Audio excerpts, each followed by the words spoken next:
Oh yeah. Ladies, gents and teddy bears, welcome to the Ted Coningsby channel. And welcome to our Ted's afternoon tea session. And here we are on a very windy day. And, well, here we are, a day late. Oh, seriously. When you get one of your routines, I don't know if you're anything like me. I love my routines. And if anything breaks routine, I'm all over the place. And with the bank holidays kicking in and missing a day, Monday felt like Sunday. I mean, what does a day feel like? Well, a labelled day doesn't feel like anything. It's just your routine that's that feels any different. And someone said, well, what does a Sunday feel like? Well, Sunday feels like a day off, and that's the break. The days don't actually feel anything. It's your routine.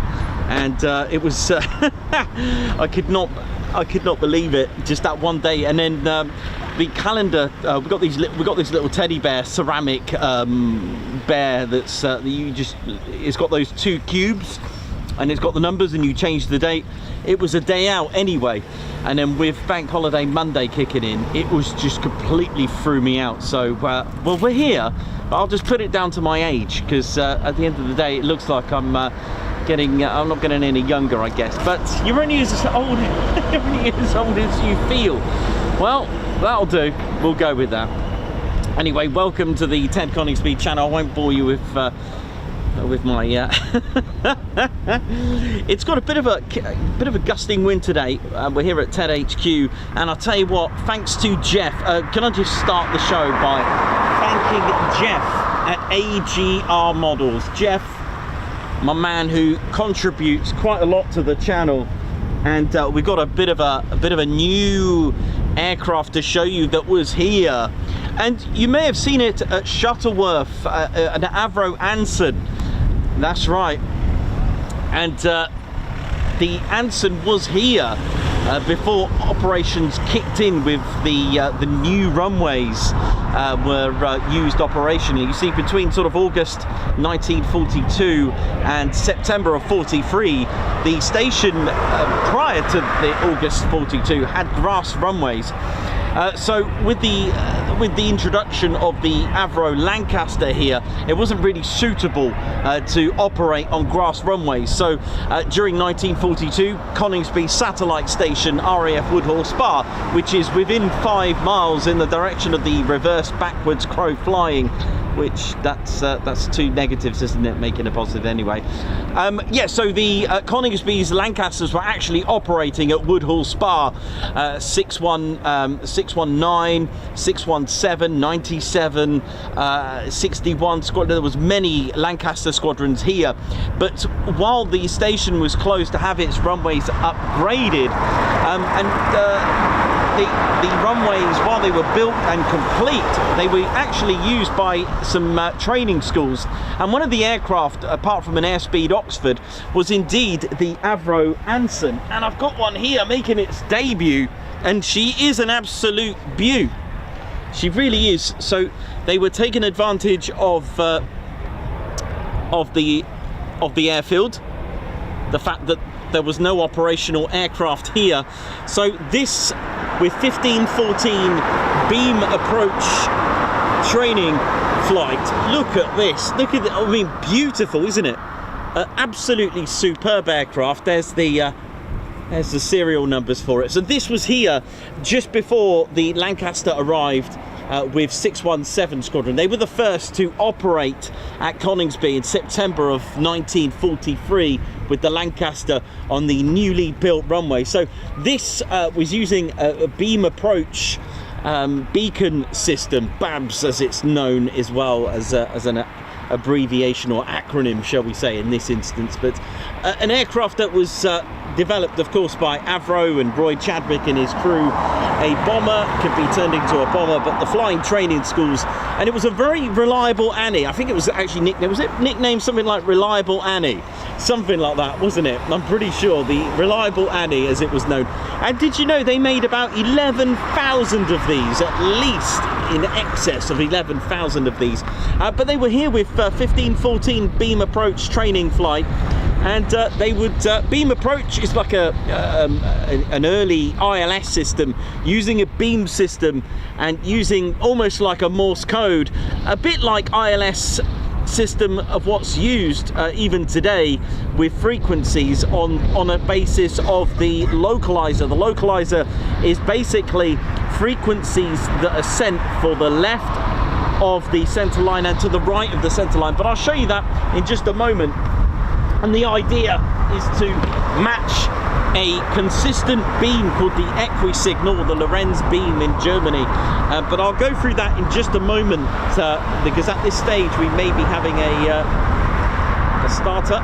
Let's have a look what we've got over there. That's if we're going to get anything. So yeah, really interesting system. I'll show you the beam approach system as well.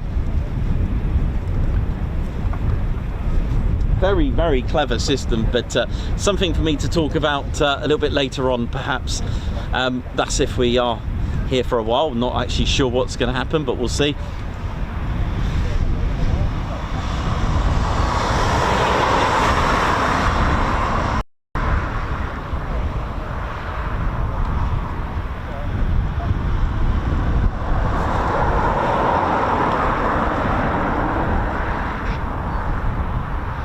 So welcome to the show. So we've got a DA Diamond, a DA2 Diamond aircraft that's just arrived here. This was here this morning, and it will be, I believe, one of the BAE systems, I think it is, aircraft. There we go. It can be used for calibration. We do see them as well. This is a DA42 Diamond, and it looks like, basically, it looks like a prefect that ate lots of salmon and went to the gym and went on a date with a Cyrus aircraft. Sort of. No idea what I'm on about, but never mind. I think I know what I'm on about, but that'll do. There we go. So let's have a little looky here now.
Okay, so here we go.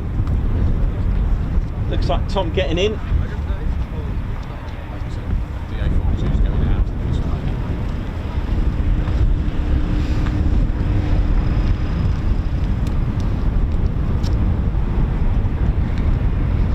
Welcome to the show, ladies, gents, teddy bears. Welcome to the RAF Coningsby channel.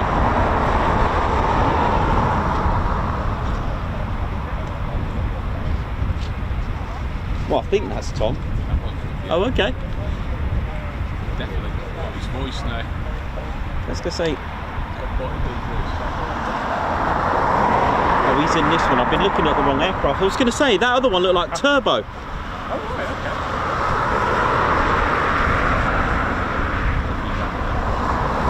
So this year's 2026 RAF Typhoon display pilot is indeed Flight Lieutenant Tom Nation, call sign Dragon 01. He's already completed his 10 practice displays at 1500 feet. He's already carried out his, oh, here we go, I believe this is Dragon 1. He's already done his 2 at 500 feet, so he's now at what's called minimas, which, although the hard deck for the actual display is still 500 feet, there are a few flexibilities, shall we say. Tom can now go as low as 100 feet for a high-speed flat pass, and also 300 feet for a steep turn.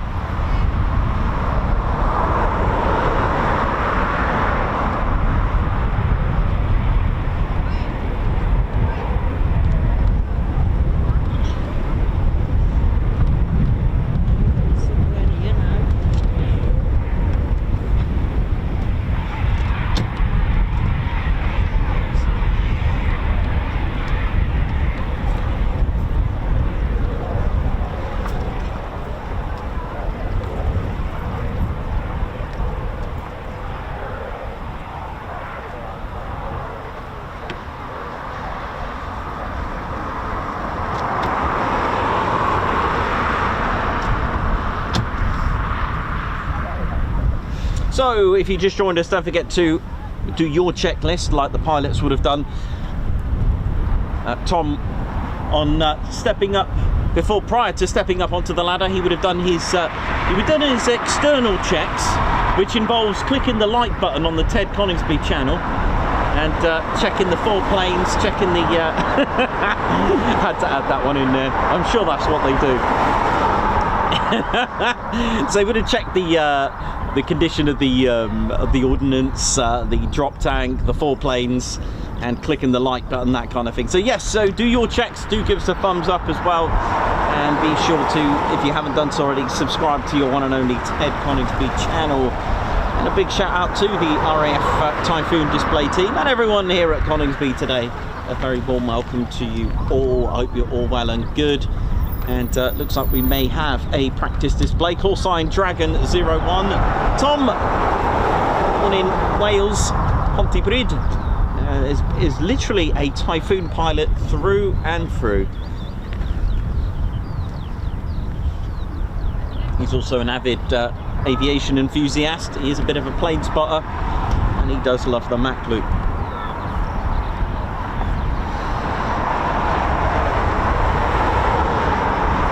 A very warm welcome to all of you who are tuned in. Dieter, Muzz, Davey, Margot, Remco de Vrij, not Captain Weber, Dieter, Aspen, Water, LEJ Approach, Henk Verhuel, Alex Blackcat, hope we're all good. Lee Horton says send it. Billy Miller, Samantha Noble, how's it going? Hope you're all good and well.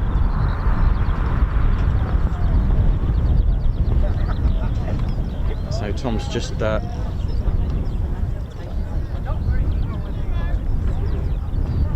taxiing out now for departure. It's going to get very noisy. Get ready. That's what we want.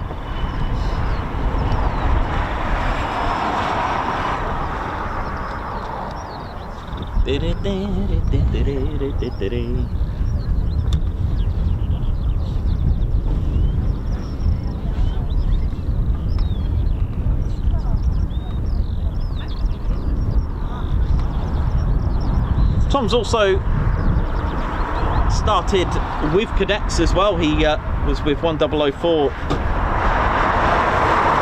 Air Cadets, the Air Training Corps.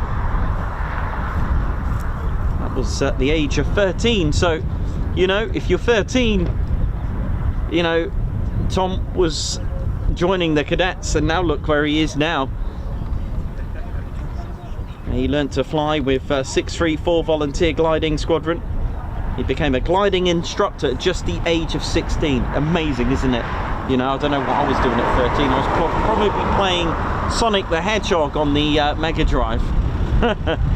Alright, here we go. Go on, Tom, send it. It's display time. And it is a practice display. Of course.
set off all the ring doorbells.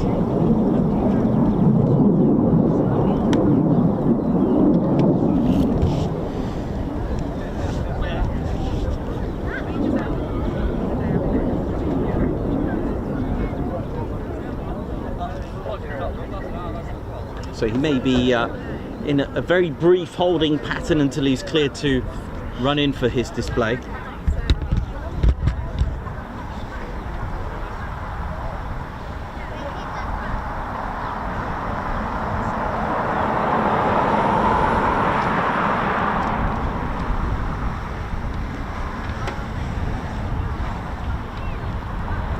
So Tom actually joined the RAF in 2015. He completed his IOT, his initial officer training at Cranwell. Then went on to EFT, elementary flying training, with 16 Squadron at my local RAF Wittering. So he would have done the Grob Tutor and eventually the Tucano at Linton on Ouse. And then obviously to RAF Valley, Hawk T2, and then here, Coningsby.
Ready for some noise. It's time for some Phenom action.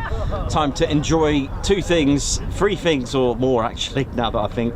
First, enjoy the power of the two EJ200 engines producing just over 20,000 pounds of thrust each. Enjoy the thrust to weight ratio, a 1.2 to 1 thrust to weight ratio, and also enjoy the amazing skills of Dragon 01 Flight Lieutenant Tom Nation.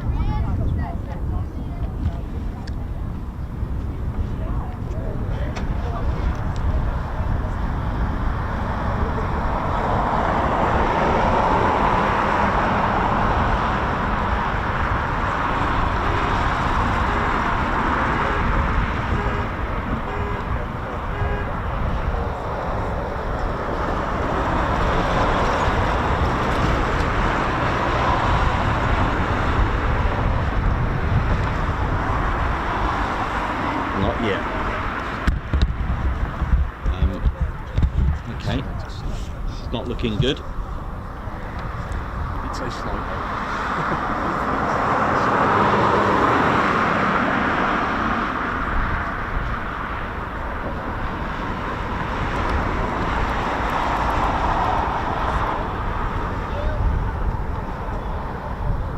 Of course, these things do happen. There is that risk that the aircraft has a bad day and just decides to not play game.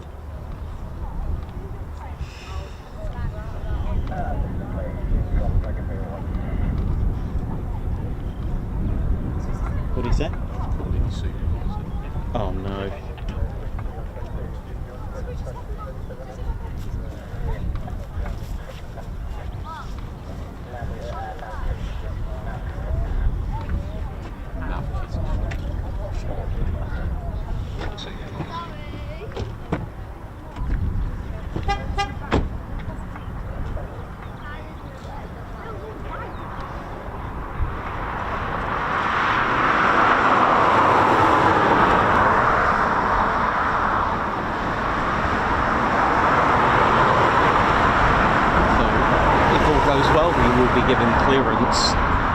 there's a bit of troubleshooting going on at the moment, so unfortunately we're on hold.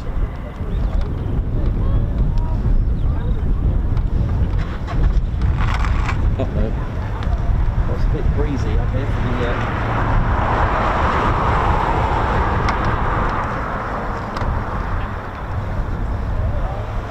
okay.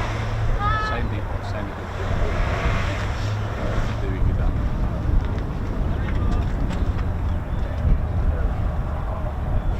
What's up with it? The nav? Yeah. The nav light. Because he's local anyway, I think that's it. Yeah. Basically said, he's happy. It's just I can hear some engines been run at the BBMF.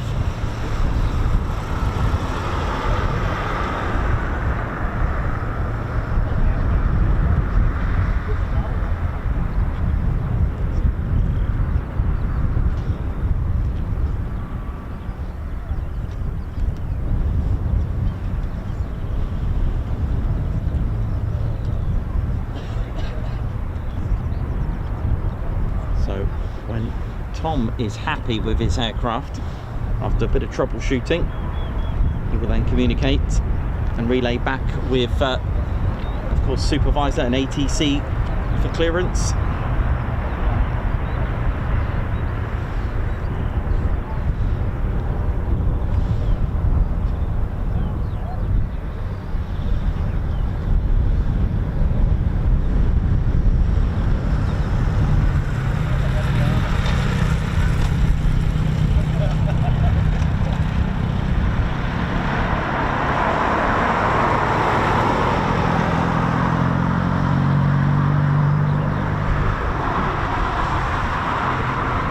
So if all goes well, the squawk code will be 7004.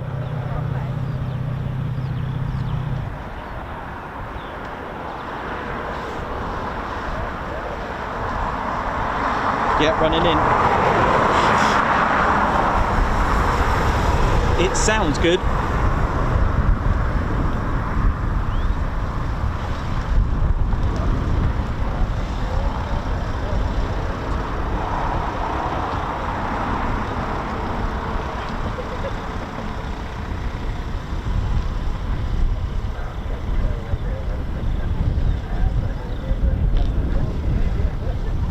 I think we're good.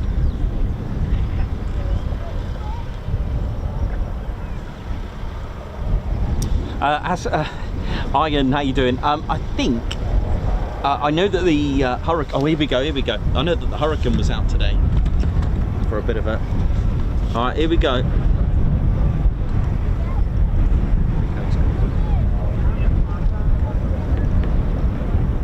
Oh, look at this.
love that.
Look at this.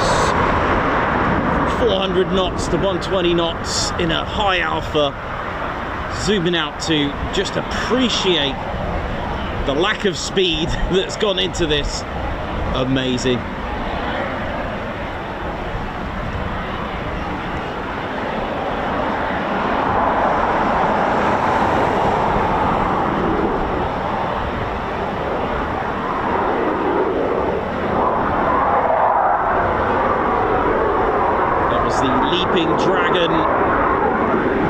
maneuver.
Here we go.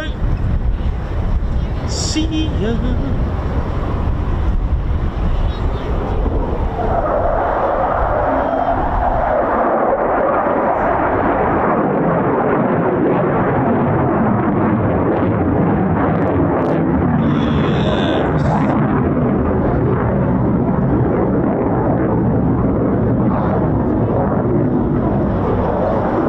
Like a dragon out of control. Oh yeah. Beautiful. Lovely, lovely displays all ready for us for a fantastic season, no doubt.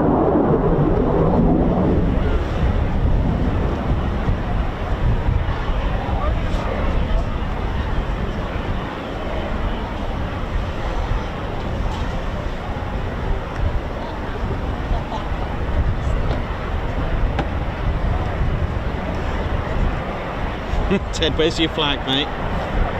I think your flag's gone. Oh no. I was just looking for that. Thank you very much. I bet it went flying. Oh no, thank you very much. Oh bless. The flag has been found. Thank you, sir. That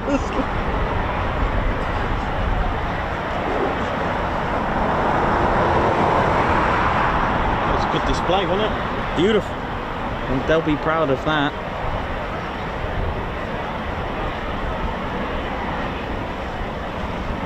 And some lovely words from all of you. From cracking display, from Scorcher, awesome, from high grade, padded grip. Lovely words from all of you. Here he is now, actually. I better.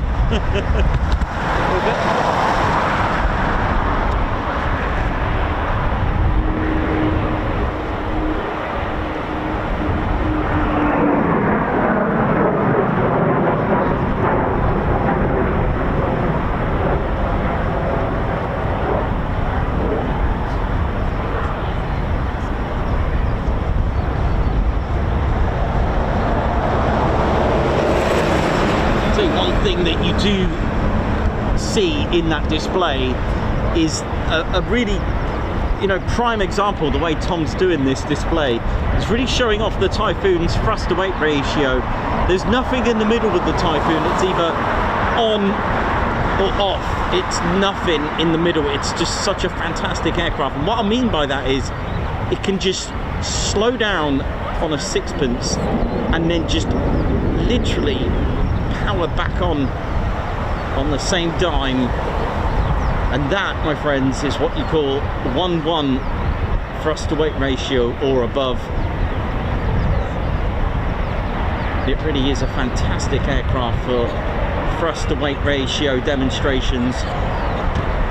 With an aircraft that weighs just 24,000 pounds empty, even if you filled the Typhoon up with fuel, 11,000 pounds, looking at 36,000 pounds with an aircraft frame that power generating thrust of 40,400 pounds of thrust.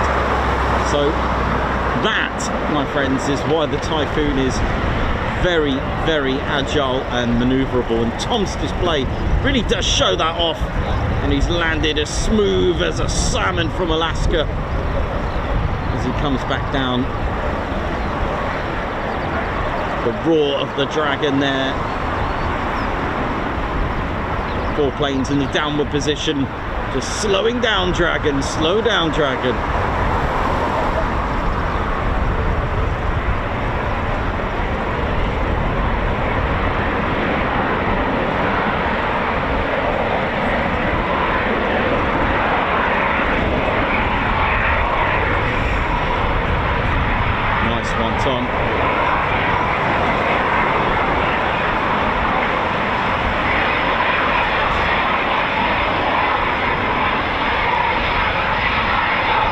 Sure, he'll be happy with that, and he hasn't had the best of luck with the weather here in the UK, right?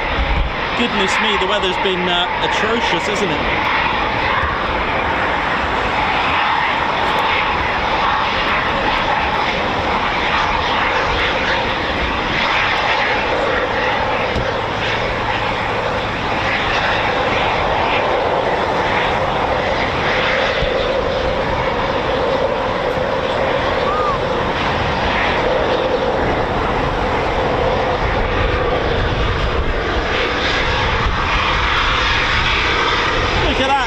Turning up to see him.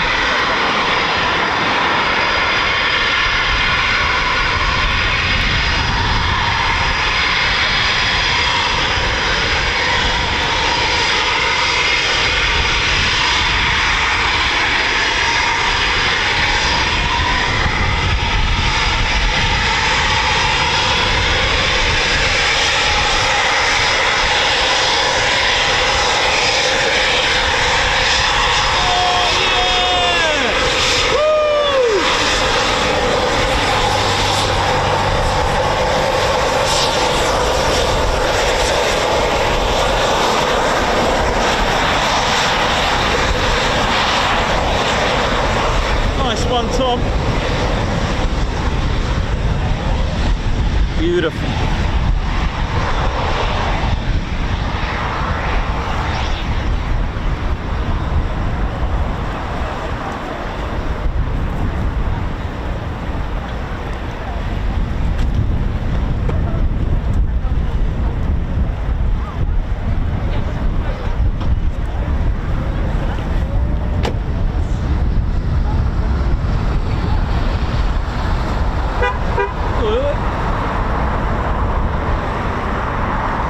Well, a lovely display.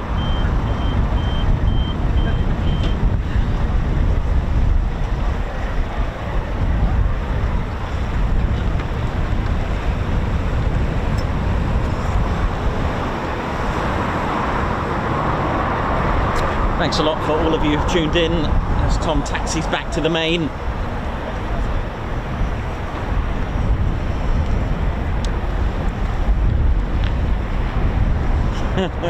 Davey, how you doing? Hope you're good, mate. More agile than a backwards flying crow. Absolutely sensational indeed. Thanks a lot for all your words that you sent in. I'm sure they'll see that. Got Bama fan Tom is the best. Thanks Tom and Dragon from Dieter. Lots of support. Amazing.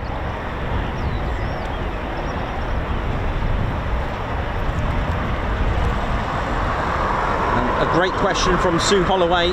He is allowed to perform his choreography, correct? His own display, absolutely, from maneuvers that are deemed as safe. Okay, so if you're going to invent a maneuver that's not on the list, you may need to get authorization to do it. There are, of course, some maneuvers that are not allowed, shall we say. I don't know all of them, but there are maneuvers, and the choreographing of it is done with Tom. It goes with Tom, and the whole sequence of even applying is very interesting as well. They will be given. If they want to apply, they will need to come from a 29 squadron and actually write down on an A4 piece of paper why they feel they would be a good Typhoon display pilot. If they are successful on that part for the applicant, they've already got 2027 Typhoon display pilot. Yes, they have. They're already 1 year ahead of themselves as well for planning purposes. And if you are successful in writing in on a postcard, shall we say, you will be then given spontaneously a display from display sequence to do on the simulator. Okay, and you'll be given and it's not just any display sequence, you are given a previous Typhoon display pilot sequence. I think Tom had 2015, I think. I can't remember if that was the one. I can't remember which one he did. But what it is, they're given a display sequence to practice from a previous year on a simulator. I think literally they get a day's notice to practice it and perform it. And if it looks good on the simulator, if they've done it well, they will then go into an interrogation meeting with superiors. And these questions are a little bit like the Red Arrows as well interviews. They are thrown some random questions.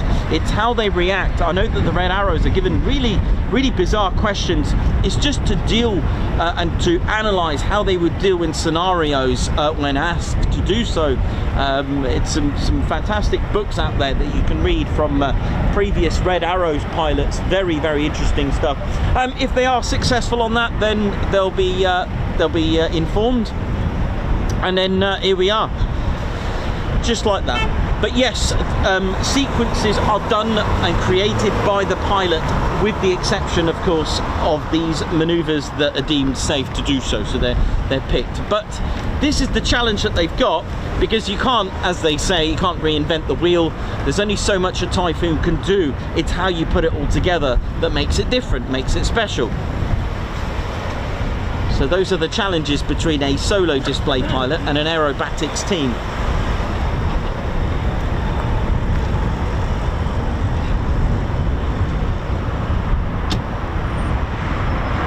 Sammy B, oi oi to you. Chris Bloxham, Davey, Dave Earl, Ellie J approach. And that's, so Martin Axtell has literally hit the nail on the head here, because, and this is why, because people do ask me, how many seasons did they get? They get one, and this is the benefit of it, because Martin has put the display and pilots just get better every year. We should all be proud that these pilots are keeping us safe 24/7. So two things: one, well done for saying that, because that is true, because they could be called up any time, regardless if they are a display pilot. In the end, ultimately, they are a Typhoon frontline display, sorry, they're a frontline pilot, so they can, if required, will be just called up for duty. All right. The other thing you've said about getting better and better, that is the thing. So don't always feel bad that, you know, the pilot's gone, we've got another one. You know, you see, the way it works, it's almost like it's a staggered process. And what I mean by that is, there's probably a better terminology than that, but what it is, his supervisor, Tom's supervisor, is last year's display pilot, and what it means is that Tom next year will be the supervisor for the new pilot. There's a handoff, there's a trade-off.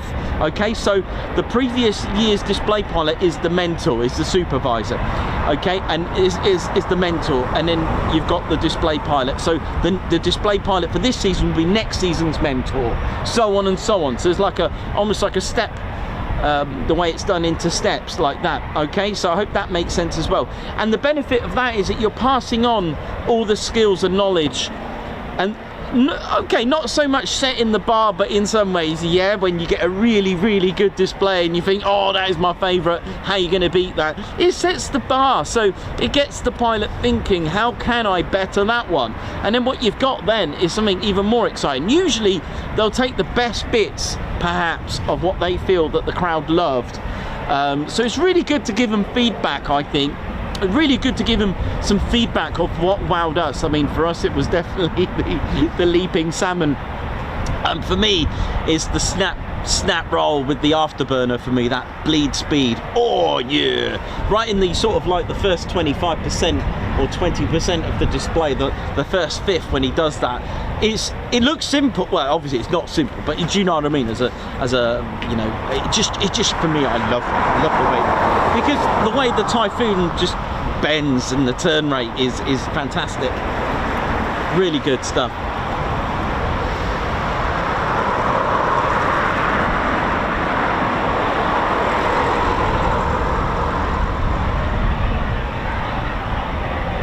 Ian McCabe, no, Tom is a qualified flying instructor for 29 Squadron, so he's fully experienced.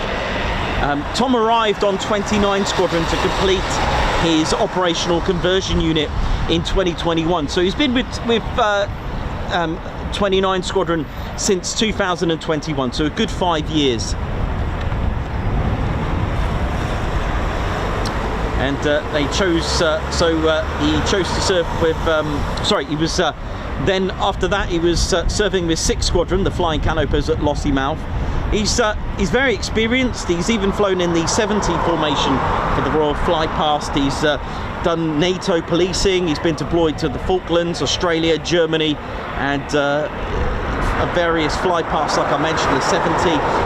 He enjoyed his time at 6 Squadron and then was posted back to 29 Squadron in September of 2024 to begin his instructional tour. So his role as an instructor basically has allowed him to teach the next generation. So Tom, in his day-to-day work, he is training the latest and greatest frontline combat-ready Typhoon pilots.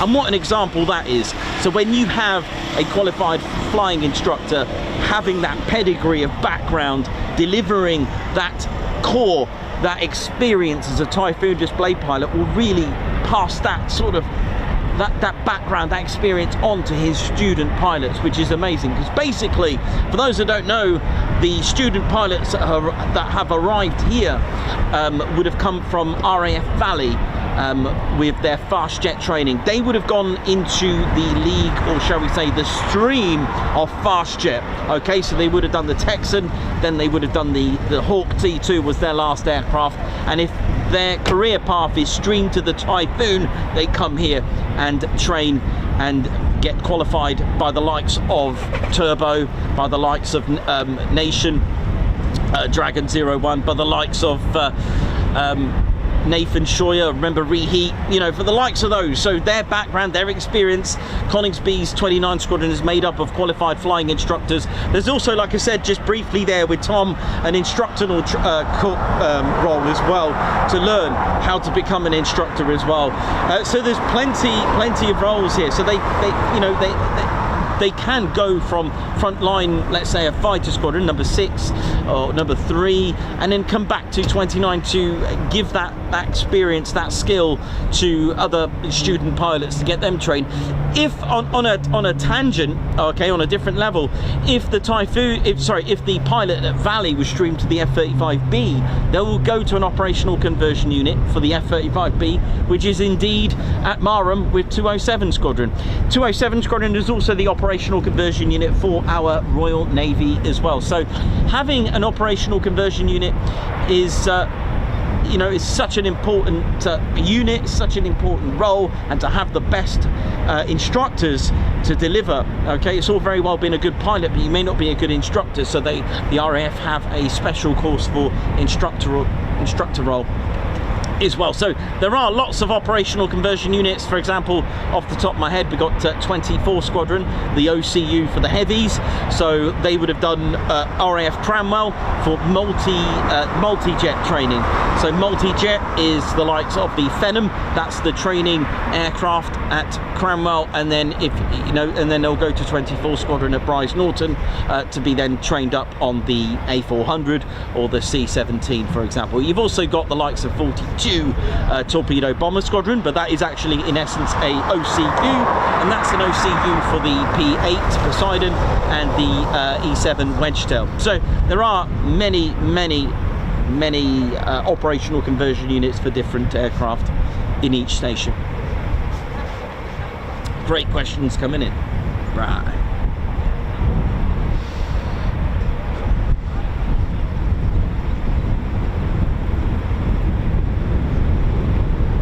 Alex Blackcat, how you doing?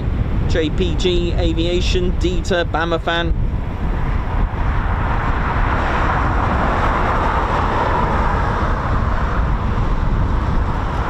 Perez, Mattman Bush, how you doing? Hope you're all good and well.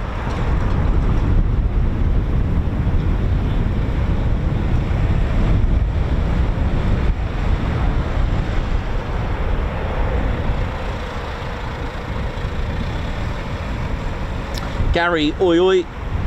Oi oi to you, hope you're good.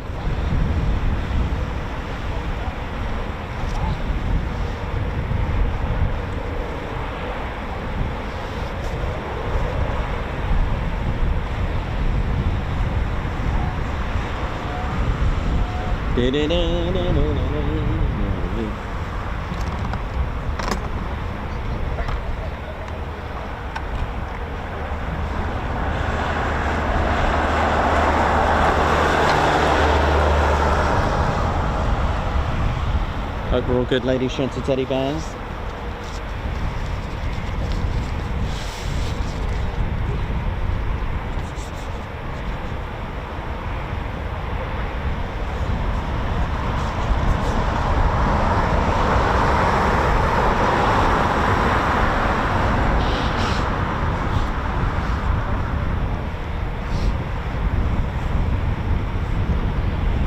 So don't forget, for those that are new, would have had the whole tour of the Typhoon and how everything works and how everything moves.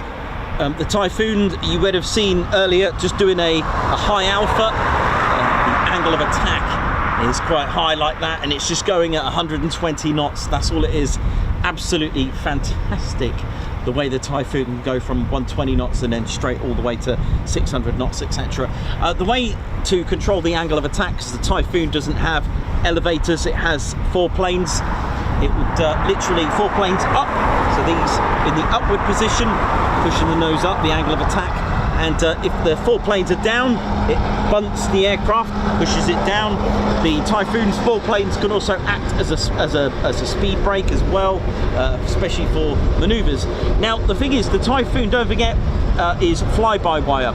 It is Leonardo's FCC system, the quadruplex system, which means it's split into 4 channels, 4 main channels, or 4 lanes, and these lanes have a total of 70 computers to deal with. Okay, now every single computer has a particular role. When the Typhoon is going at a very slow speed, it's obviously not getting enough air. That's fine. The Typhoon controls the air by cowlings. I mean, I'll give you the full tour if I get a chance in a moment. But the Typhoon's cowlings control the amount of air. Now, someone's asked about a flat spin. Well, first of all, the Typhoon's flight control system would be able to take care of that and putting in the correct inputs to stabilize the aircraft. And also, if the Typhoon is not getting enough air, it will actually go into a safety mode and actually dip the Typhoon and actually make it dive to scoop a lot of air in. And that can be a little bit scary, especially if you're only 100 foot above the ground. The Typhoon can go into like an overdrive sort of safety mode and try to get as much air. So in essence of a flat spin, the Typhoon's FCC will try to put inputs to stabilize the aircraft. You've got flaperons on here, on the trailing edges here. So flaperon, so what would happen if you do the left flaperon up and the right flaperon down, this would happen to the Typhoon, it will roll left. If you did it the other way around, the right flaperon up, left flaperon down, this will happen to the Typhoon, it will roll right. If you want to yaw the aircraft, this is called yawing, okay? Sort of nudging the aircraft from left to right. You use the rudder, usually your feet does that. Rudder left will make the Typhoon yaw left. This is not just for the Typhoon, of course. Rudder right will make the Typhoon yaw to the right. Amazing, isn't it? Absolutely amazing. I'll give you a tour of the Typhoon in just a moment. I'm just going to have a little look, see what's going on down at the main ASP.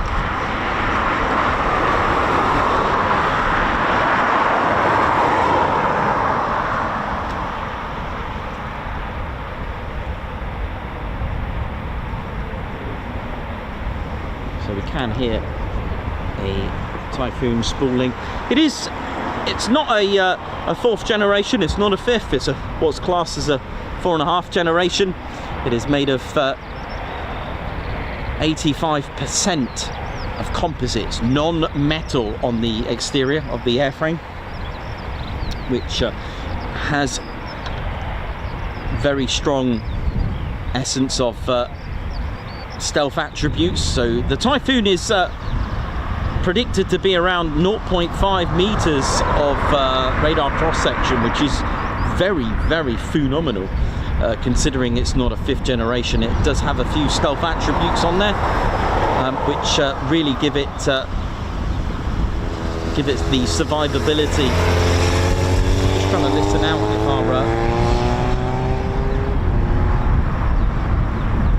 oh, actually, saying that, I just realised that that might not be going anywhere just yet, as I'm listening to the wrong aircraft.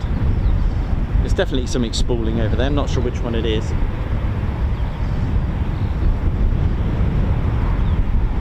Well, it's not that one.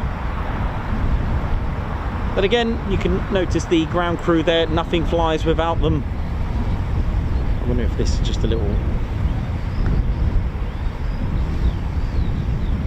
Oh, I know.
How we're all going, ladies, gents, and teddy bears. Hope we're all good.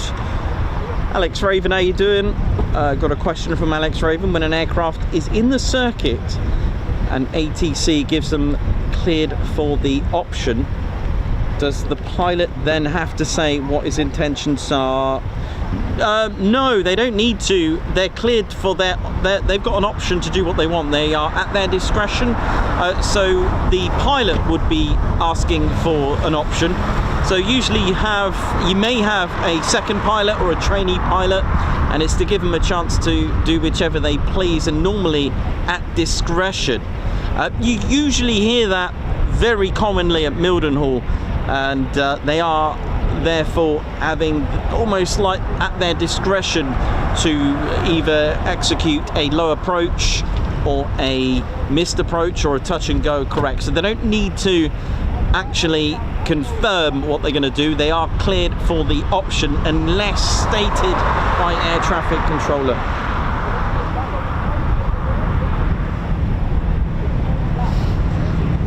Yeah, very rarely do I hear that at RAF Lakenheath. I have heard it before. I've heard a couple of times. It's usually the heavies that do that. It's usually the heavies that ask for option radar. Whereas Mildenhall, it's pretty much all the time unless stated. So we've got another Typhoon taxi, and welcome to Ted's afternoon tea session. Right now it sounds like Greece at the minute. Oh, I love the moped sound. It always reminds me of my times in Greece. I'm sure those of you who have been into Naples and Italian villages, cities and towns would be familiar with that noise. It always brings back good memories, that.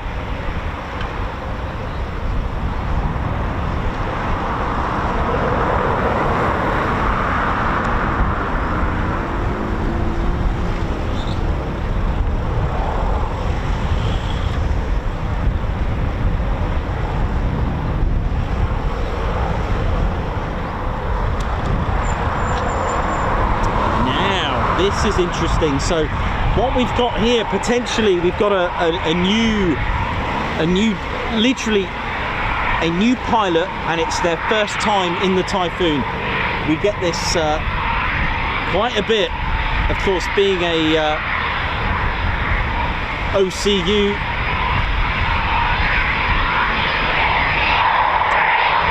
So this is potentially the first time this human being has been in a Typhoon and in control of one.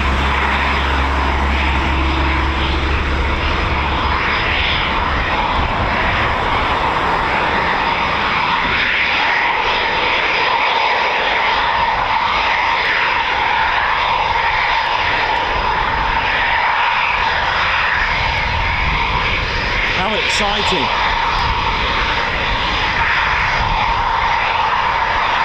So the first time a pilot gets into a Typhoon, this is what they do, a couple of taxi runs, that's it, around to a taxi holding point, giving them the confidence, but they won't fly it on their first day.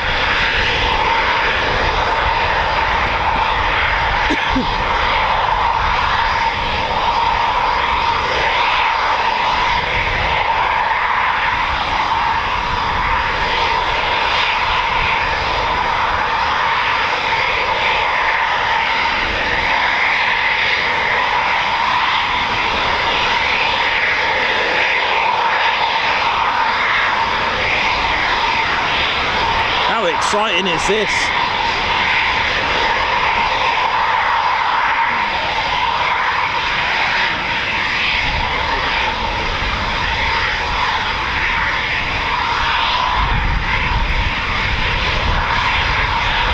So 29 Squadron, an operational conversion unit. This is where new pilots who have passed their fast jet training in what's called advanced flying training course, and the pilots would have already been awarded their wings, and the pilots, after a year and a half flying their Hawk T2 at Valley, would have been streamed here for the Typhoon. Of course, if it's the F-35B, they'll be going to RAF Marham. But if it's Typhoon, here they come. It's one of 4 streams of military pilot. You've got fast jet, which is this multi-engine A400 C-17 rotary. So you've got Chinook, and of course RPAS, the remote piloted air system, such as the Protector. But before we go into detail of the pilot's training path with the Typhoon, it's also important to mention that 29 Squadron also do the weapons conversion training as well. Literally all aspects of the Typhoon is all done here. And 29 Squadron, as we mentioned, is made up of the likes of Tom Nation, Flight Lieutenant Tom Nation, and other qualified flying instructors, qualified flying instructors, they're there to assist with the training in a hands-on student-instructor approach, and in just 3 to 4 months a pilot will become frontline combat-ready Typhoon pilot. It's something that's improved as a time conversion. It used to be a lot longer, I think between over 6 months, and it's now 3 to 4 months, which if you think about it is extremely impressive. But before the new pilot gets to fly the aircraft, the first thing is getting to know the Typhoon, and this is done with the ground school operational course as well. So a big input and a big contribution by BAE Systems, who have actually put together the ground training course as well for the Typhoon. The idea is to make them a competent pilot as well. Now these new pilots who are destined to have a frontline fighter pilot career with the Typhoon, they know how to fly already, but the course will teach them to become a competent Typhoon pilot. The course lasts 8 weeks of training and will prepare them for their first ever solo flight by teaching them the Typhoon systems as well as how to fly it. They'll familiarise with the cockpit, for example, procedures, even the unique G-suit, which I can tell you now I loved wearing. I loved wearing that G-suit, oh yes. And it's also part of the training as well. Even the helmet, the mounted display of what it can do, all aspects will also be covered. And then there is, of course, the experience of the Typhoon's power. Pilots would have never experienced anything like this before, coming from advanced flying training, and the family version Typhoon, the T3, will allow them to experience the power felt in a Typhoon. And even experienced pilots such as Flight Lieutenant Tom Nation will tell you that you can't ever get used to the power, as in it'll always surprise you with the power. Yes, you can get used to it, but it's always a real good feeling that you can get used to it, but you can't. There's always that surprise. How amazing. So what they'll do, the new pilot will sit in the back, and then the instructor will whack on the reheats, boom, into a full reheat performance takeoff. Also, just a quick one, Typhoon pilots have to carry out emergency simulation every 60 days to be allowed to go flying. It's all about process. So after 4 months, it is solo flight time. Now most qualified flying instructors will tell you that this is quite strange, very nerve-wracking for them, because they're about to send a junior pilot that they've been training, and they're about to go on their own. It's a single-seater, there's nothing they can do. But to calm the nerves down, this is what they'll do first. They'll taxi round from the main ASP to a specific taxi holding point and back again. And we've been able to capture this today, so it's quite an amazing thing to capture. A present for you. Thank you very much. I'll be down, just give me, thank you. And it's something that's amazing. And we have been able to capture this today, and it also gives the confidence to both the pilot and the ground crew as well. But the work is not over though, because there are so many aspects before they become frontline combat ready pilots. So from ground attack training, whole beach, aerial combat, dogfighting, all that kind of stuff needs to be taken care of. Low level reconnaissance, head to head, aerial combat, basic fighter maneuvers. And then, of course, there is, to complete the fighter course, the student pilot will be going head to head with their qualified flying instructor, and the idea is to try and beat their qualified flying instructor to get a lock. The idea is to get a lock on the qualified flying instructor up in the air, and it is also timed, so it's quite a remarkable thing. So the student pilot, you know, during their training will be up against their another Typhoon. So they'll be up against their, basically their qualified flying instructor will be the rogue aircraft, and this is our student one, the one without the stick. And the idea is to try and get a lock, because at the end of the day, this is frontline, ladies, gents and teddy bears. They need to be able to get a lock, and that is the main key. Air superiority. You need to know and be number one at getting a lock on your enemy targets. That is how you do it, and that is what they do. However, if they don't make it in time, if they don't get a lock within the designated or desired time, it is not over. The qualified flying instructor will know, you know, there could be scenarios, there could have been some bad weather, or just literally, you know, the qualified flying instructor will know that their student pilot has it in them to become and have what it takes. So it's not all lost, okay? It's not like a complete fail if they don't get it on the first one. Of course, a lot of the tactics is actually classified, so I can't tell you all the tactics that they do, because obviously I would need to be a Typhoon pilot to know all of that. But that's just to give you an idea of what they do. And look at that! I bet I'll tell you what, applications now for cutting the grass has gone up. Oh yeah, you're right. Yes, you okay? Right. I've had this for years. Oh right, lovely. Covers every Spitfire ever built. Wow. Okay. What to do with it? I'm going to give it to you. Well, thank you very much. It's an amazing. I will. Thank you very much. Rather than just throw it away. Yep, I will take that and put it into good care. Thank you very much for that. Nothing that won't tell you about Spitfire. Oh, that's good then. That's good. Thank you very much. Thank you. Thank you so much.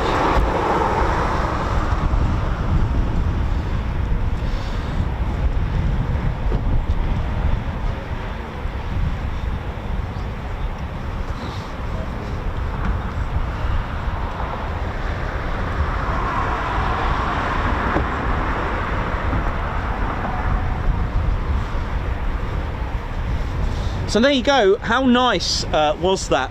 And just finishing up, I mean, there's a lot of simulator work to be done. So if they are going to go on a let's say they're going to go to Whole Beach, of course the pilot's never done that before, for you know, close air support even, and you know, actually carrying out you know, aerial ground attacks, all that kind of thing. They will go on the simulator, which I've had the pleasure of having to go on myself, the Falaise simulator, where it can make you disorientated. Trust me, the whole everything moves around you, but you're not, and it's amazing how the brain thinks that we're moving, and you need, sometimes if you get a bit disorientated, you need to hang on. I've had a go. I had to go on it twice. I managed to get the I think I got the RAF band from Mac Loop. I did a barrel roll in the Mac Loop. I went to exit it, and I ended up executing a barrel roll, which I know the photographers would have loved. So there you go. I went through the Mac Loop, through the CADs. I went to exit out of the Mac Loop, and I was doing all right, but I didn't exit. I did a barrel roll instead. So, but you know, with clearance, I probably would have been able to do that.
How we doing, ladies, gents, teddy bears? Hope we're all good. Welcome to the Ted Coningsby channel. Hope we're all well. Welcome to our afternoon tea session.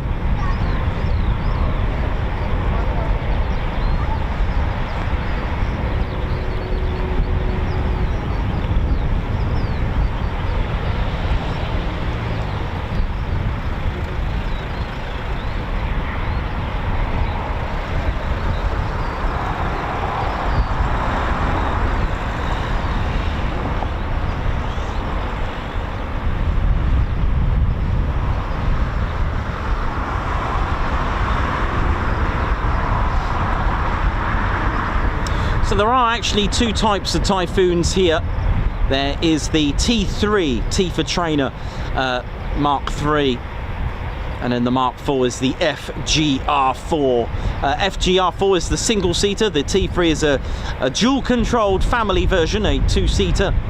The FGR stands for Fighter Ground Attack Reconnaissance, so you will allocate what that aircraft type, and because the Typhoon is swing roll, it can change role, it can be reconfigured into a different role and flying at the same time, as in literally at a push of a button you can literally switch role and make it do other things. It's quite spectacular. So from a bomber to a fighter aircraft to even a reconnaissance, it can do that at the switch of a button.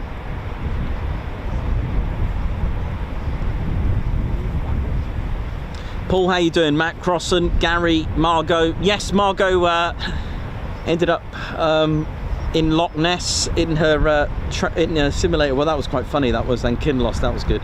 Oh yeah, I remember going to Valley on the here. So the simulator was here. I was actually on tour here, and I went to Valley. I went to do a touch and go, and again I failed on my touch and go. I ended up doing a loop, you know, as you do. It was spectacular.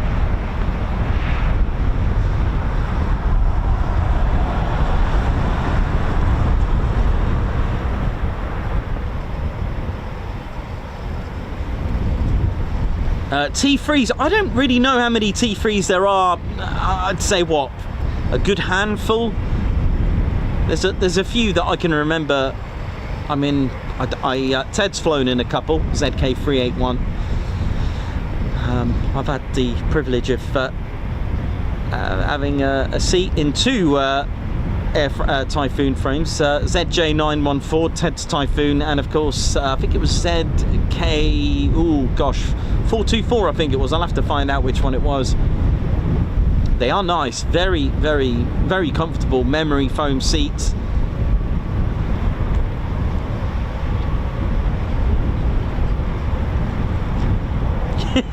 Yes, Davey, touch and loop. That was hilarious.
Detail, yeah, there's actually quite a bit of room.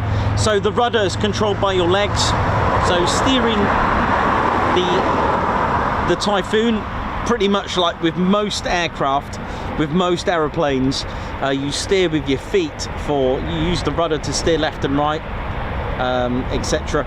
You can obviously the rudder and the nose wheel. But yeah, pretty cool, isn't it? Let me go and get a water.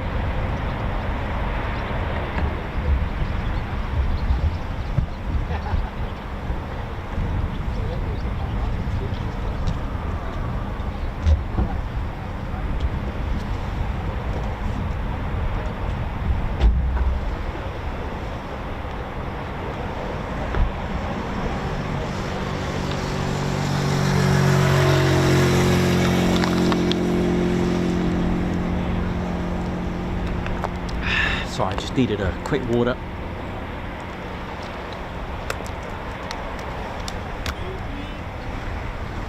Hello. Sorry? Do you know anything else? I don't know. I'm hoping so, but other than that, I don't have any times, I'm afraid. No times are published. Whew. How are we doing, ladies, gents, teddy bears?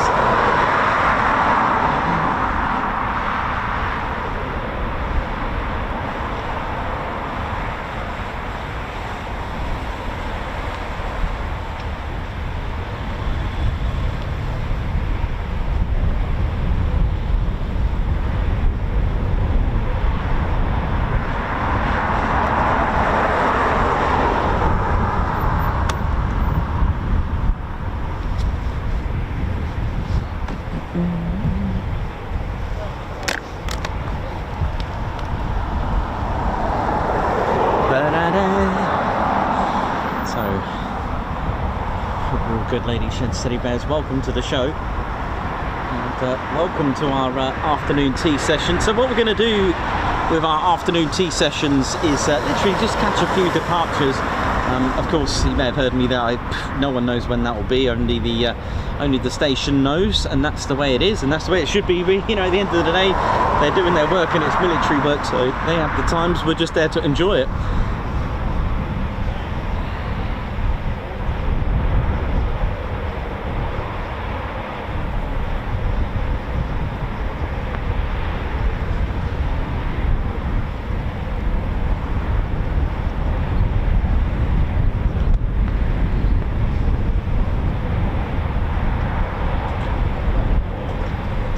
Hey man, how you doing? All right, good.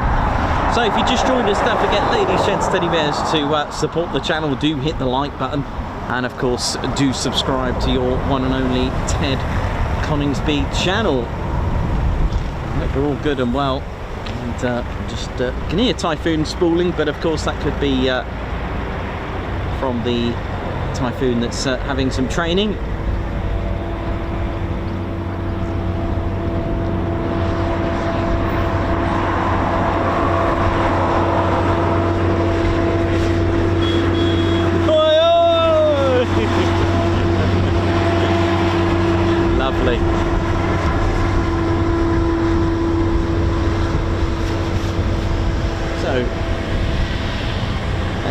Let's hope we get some departures. In the meantime, I can talk to you about the Typhoon as well, for those that like to know about the Typhoon. Welcome to the show. Hope we're all good and well. If you've got any questions about the Typhoon, do let me know. I'll do my best to answer for you. Typhoon is made in 4 different countries. In fact, what I'll do, I'll show you the exterior of the Typhoon in just a sec. Right, I'll tell you what, the wind is a little bit punchy today. Let's see if my Anson can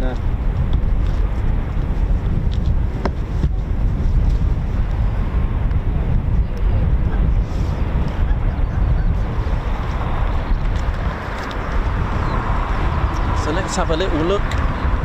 I don't know if I'm going to be able to do that today. It's very, very windy today.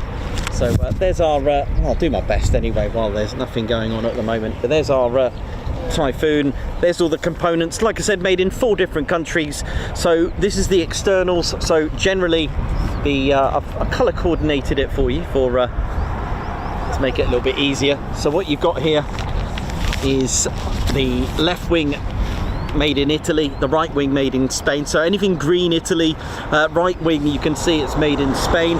Even the leading edges there are made in Spain. You can see I've color coordinated it red there. Okay, the yellow for Germany, so the middle section of the fuselage. Oh, here we go. Is this another taxi run? Let's have a little look. It could be. They normally get 1 or 2, I think. Oh no, this is something else. This is 41 Squadron. So there are 5 Typhoon squadrons here. This is 41, test and evaluation squadron for the Typhoon. Very experienced crew on 41 Squadron.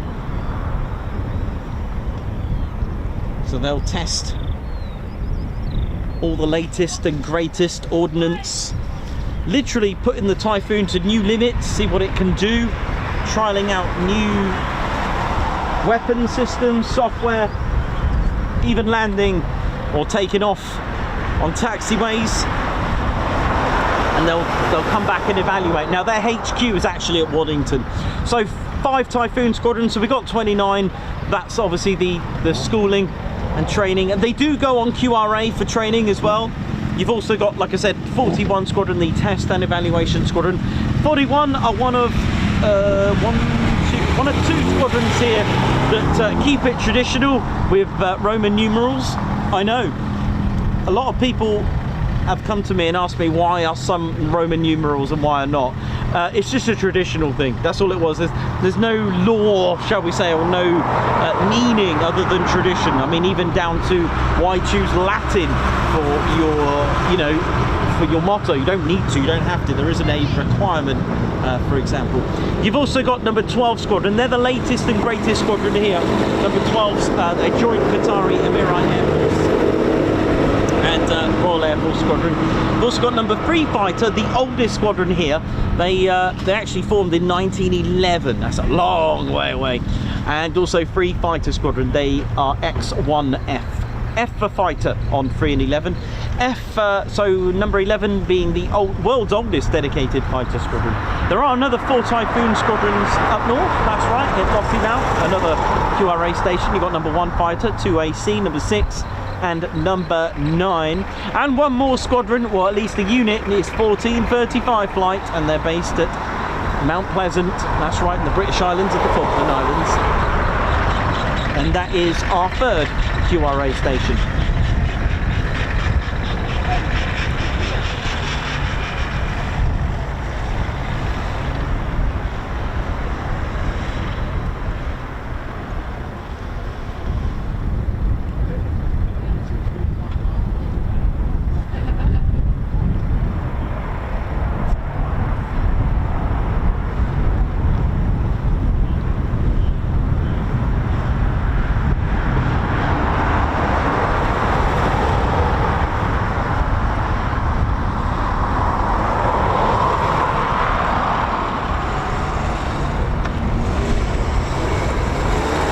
I'll show you the full ingredients of the Typhoon. I'll tell you about, is it Eurofighter, is it Typhoon, is it both? Well, first flight was a DA1. That's one of 7 prototypes. The DA1, the Eurofighter DA1 first flew in 1994 in Germany. The DA1 was the German prototype, and it didn't get the name Typhoon until 1998 in September at the Farnborough Air Show. They kept the theme because it was in essence a replacement for the Tornado, so they kept the wind phenomena, so they went from Tornado to Typhoon, which in a way, if you look back at the Hurricane, the Tempest, the Tornado, the Hawker that is, back in the days, the Sea Fury, it's a weather thing. The Whirlwind, you know, there was a lot of themes, a lot, we've touched on this before, with Birds of Prey and you know, things like that. So they kept, that was the whole idea. But there are, the Air Forces do choose their own names, and it's a thing that's been going on probably since World War II for sure. I don't know if even before, but of course, like for example, the B-17 was called the Boeing Fortress in the Royal Air Force, and but of course it was B-17 in the United States Army Air Force. The Boeing Washington was a B-29, so Boeing Washington in the Royal Air Force, that's what it was called, but in essence it was a B-29. You've also got the Havoc and the Boston, same aircraft, different name, different Air Force. Same here, same here. But here we go, Seek and Destroy. Echo Bravo were their markings on their Spitfires. 41 Squadron even flew the single-seater fighter version of the Mosquito called the de Havilland Hornet.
use a little clamp.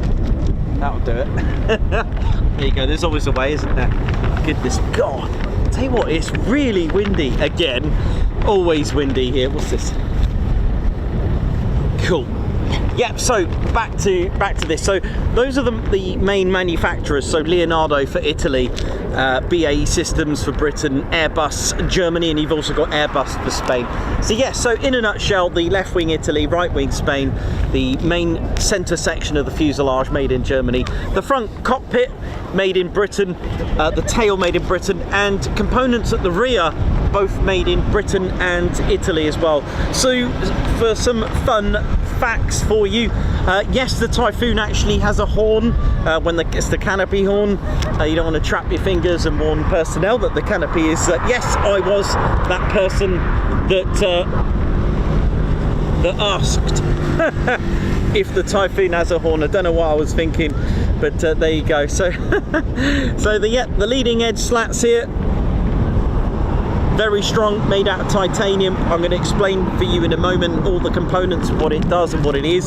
So there's about 30 kilometers of cable in the Typhoons running through that fuselage. That is a lot, isn't it? When you think about your back of your PC, your gaming system, your home cinema system, if you're you know, if you look down the back, oh, you might be nice and tidy. But they're not your usual cables. These are to cope with different temperatures, different air pressures and Gs, etc. 6 bolts hold and connect the wing onto the fuselage. They're pretty cool. There's these rings that clip and attach these bolts that fit through. Typhoon's power, for those asking about power, we do things in pounds of thrust. I know there's kilonewtons, but I have no idea what that means, so I like my pounds of thrust. But as an equivalent, Typhoon's engine is about the power of 1,000 Ferraris. That's about 150,000 horsepower equivalent. For those that are interested in fuel right now, it drinks about 360 litres of fuel per minute with afterburner. Now you may hear me say reheat and afterburner, they're the same thing. It's just we call that reheat in the Royal Air Force or in Britain, and afterburner, especially in America and US Air Force, etc. Other countries use different terminologies, but we're going to go with reheats as we're here. Only 15% of the surface is actually metal. The engine is amazing. It's been literally built to burn and run for 1,200 hours of flying without any maintenance whatsoever. It's what they call on condition. The Typhoon is controlled by an FCC, Leonardo's flight control computer quadruplex, split into 4 lanes, which I'll tell you in a moment. It can super cruise. Super cruise, what is that? It's not Tom Cruise's brother. It's super cruise is literally the ability to go supersonic without the use of reheats. All right, which any purpose for that? Any benefit? Yes. So you're not giving away a higher heat signature.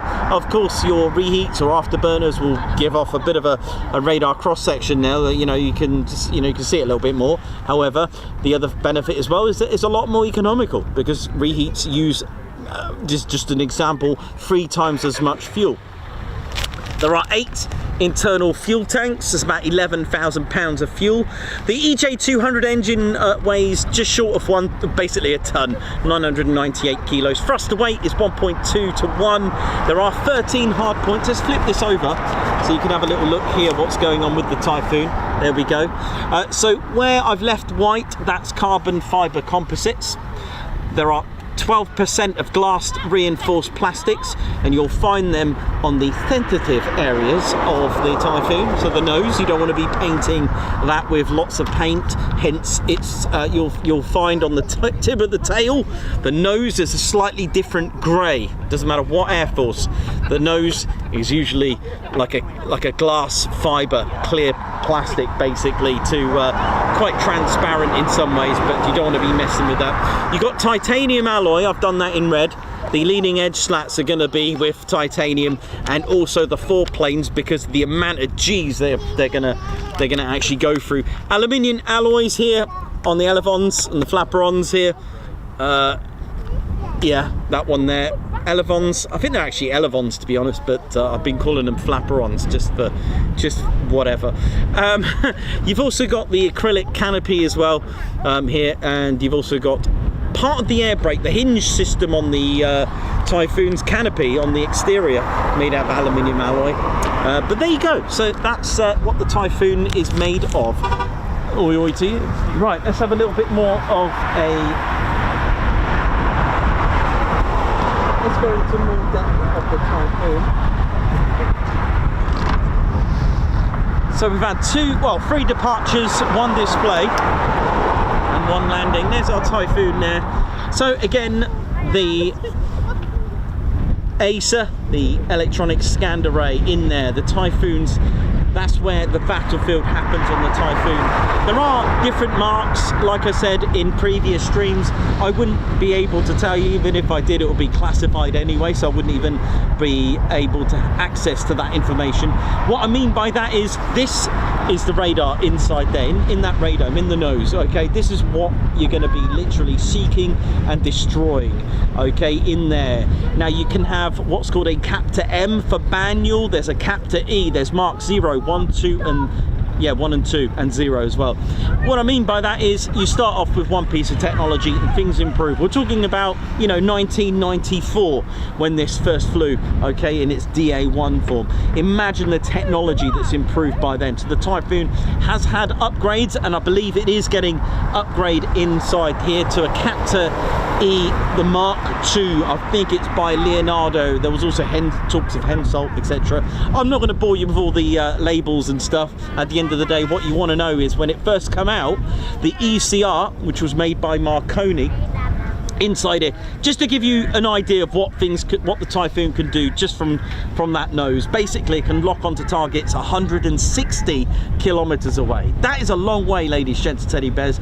That is going to lock onto fighter aircraft 160 kilometers away.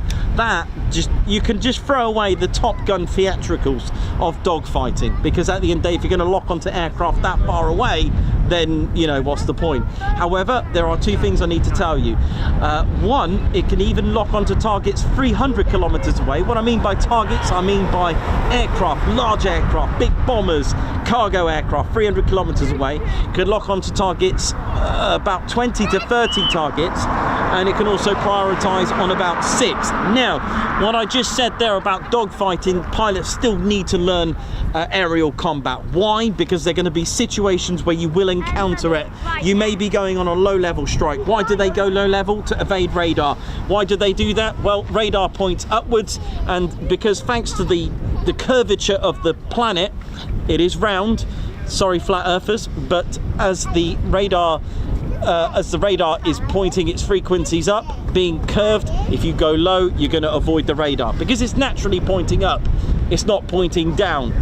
So if you were to get seen, spotted, or you've got no choice but to come out of low level, you may get spotted and you may get attacked on. So you're going to need to know how to defend and turn into the offensive as well. Okay, so there you go. So the Typhoon is getting upgrades.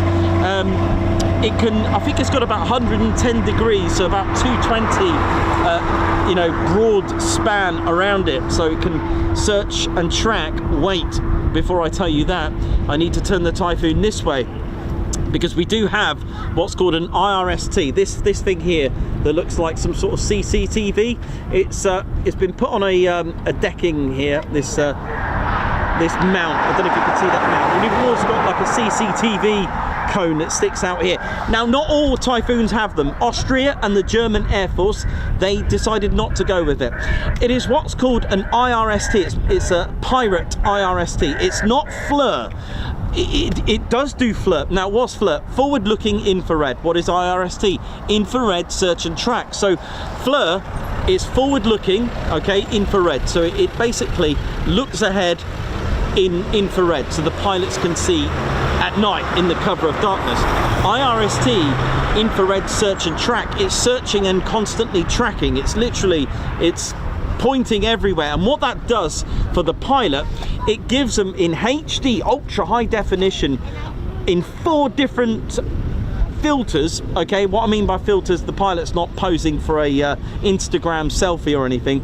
It does thermal, it does different types of night vision and infrared, so that they can search and track and lock on and destroy targets at night. You can even use it to land. It's pretty impressive. I've seen that, and they can actually, in complete darkness, land it on an aerodrome with no lights whatsoever. All right, which is pretty spectacular. Underneath here, now I mentioned briefly that the Typhoon is fly-by-wire. That's good. Underneath here, if you're fortunate enough to see a Typhoon parked up at air shows, or if you're fortunate enough to see these removed, there are two massive, forming a kind of like a red smile there. They're protectors for the pitos. There are 4 of them. There's a reason why there's 4. There are 4 because these little triangles, they are giving information to the 4 lanes. Hence, here he is, my man. Let me just wave to him. Oi, oi! Legend. Yeah, so they give data to the 4 lanes, the 4 main computers. Now, what I mean by that is, I need to really tell you that there's actually 70 computers, but they're split into 4 lanes. They call them lane 1, 2, and 3, and 4. Now, what that means, it's Leonardo's quadruplex. Now, these 70 computers are doing different things. They're controlling lots of different components, the leading edge slats, the 4 planes, everything, controlling the lot. Someone did ask me what happens if the flight control system goes down. Well, don't forget you got 4 lanes of 70 computers. I've seen a documentary about, actually it was not even a documentary, I've seen some real data come back, which I won't go into detail how I seen it. I was fortunate enough to see some sort of data come back with 1 whole lane. That's 25% of the computers down, gone. But the pilot was able to come back because it has basically almost like a safety mode. When the pilot gets back and they want to start it up, will it let them start up? Not a chance. Computer literally said no, they will need to rectify it. Okay, so it has the capability of getting that pilot and the airframe home safely. All right, so it's quite an amazing thing. Just quickly, it is really windy today, and it's blowing from the south. Now, you may have seen on the display, okay, so the Typhoon's G capabilities -3 to +9. It can actually go higher than 9G. Will the pilot like it? I'm not sure. There are 2 things to realise. The Typhoon was, if the pilot is doing like a 9G turn, okay, let me try and do it in the right way. Now, the wind was blowing quite strong this way and pushing the Typhoon. I don't know whether it was my imagination. It looked like the Typhoon was being just pushed, only slightly, not a lot. But that would mean the Typhoon can actually, and I've seen a little report come back, Typhoon had 9.4 plus 9.4 G. Why is that? It's because of the wind can actually push you to get higher G. Another thing as well, when you go to air shows, don't be disheartened when you hear, oh no, a flat display. Did you know, okay, if you imagine this whole airspace here for a full display, imagine it being shrunk into a little tiny little fish tank. The Typhoon pilot is now going to be experiencing 9G a lot longer. When we say 9G, we normally think of a quick, you know, a quick 9G. Typhoon can actually hold 9G for as long as the pilot can hack it.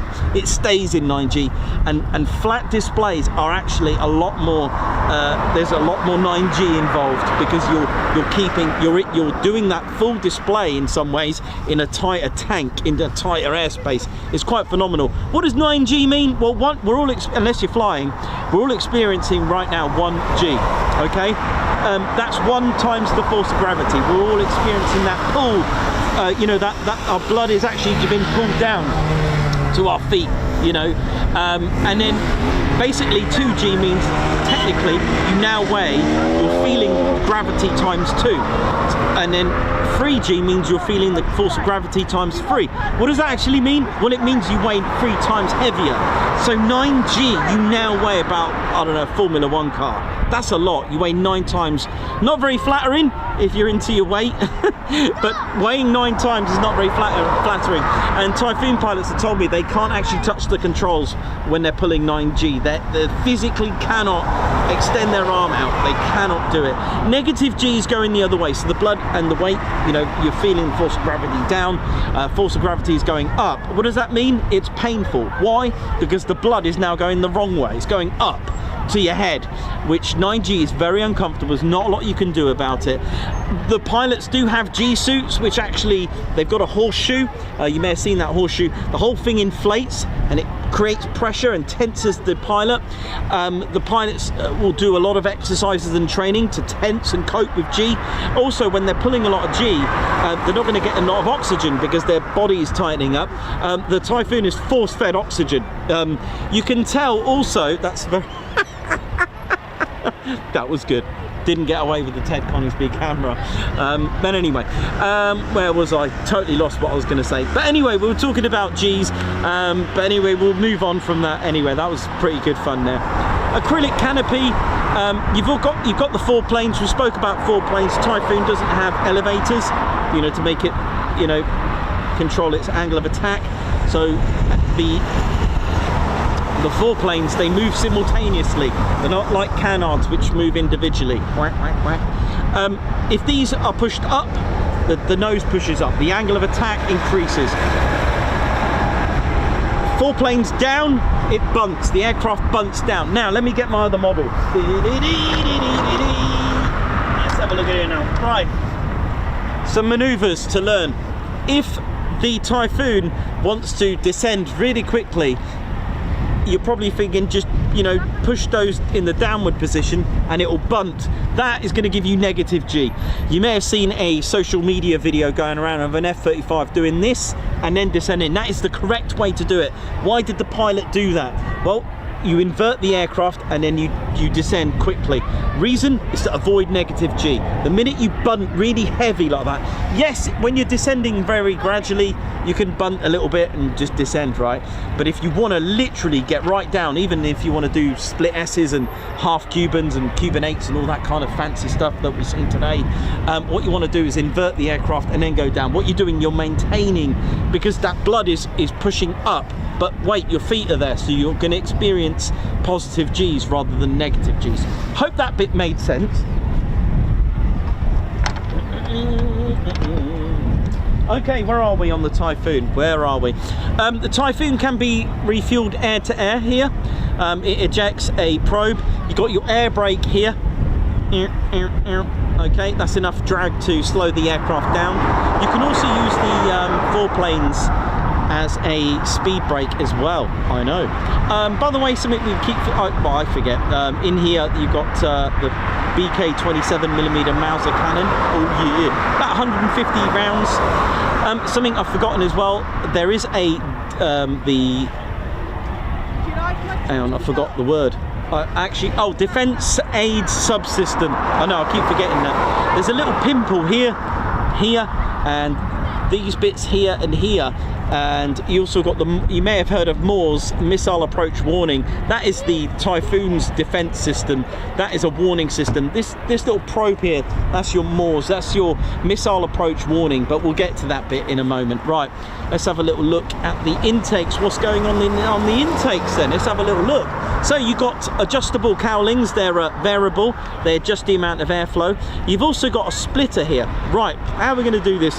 First of all, did you know, because you may not, inside there, obviously, when the air has a lot of travelling to get to the engines, which sits on the Typhoon's engine sits at 1/5, all the way back there. It's 20% of the fuselage.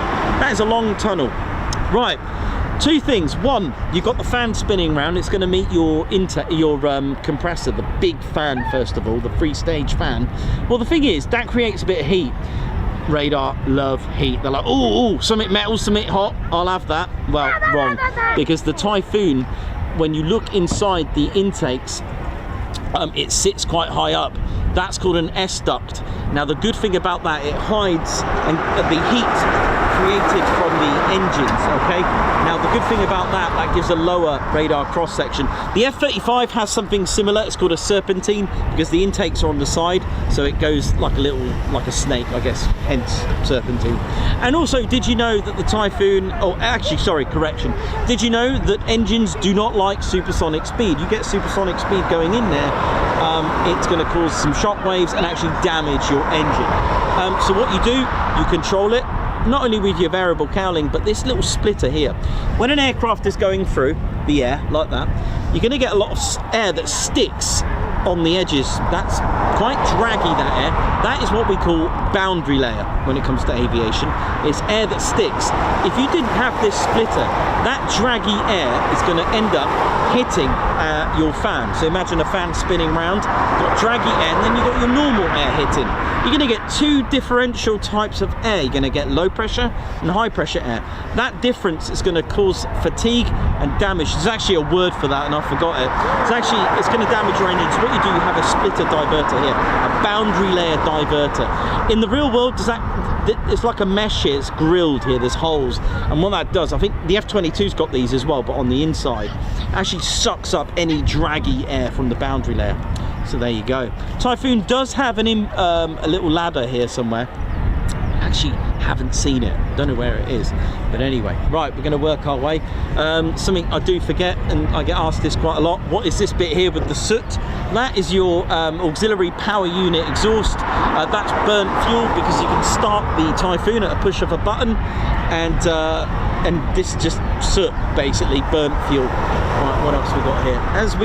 As we seen, if you were fortunate enough to see the Typhoon display, when the Typhoon or any aircraft has a lot of excess amount of afterburner use, so in the Typhoon display, you're going to need to cool that engine down. It's all very well, but if you've got a lot of reheat being used, you're going to need to cool it down. So that's what this is. It's a RAM heat exchanger. It goes in there and tries to cool the engine down a bit.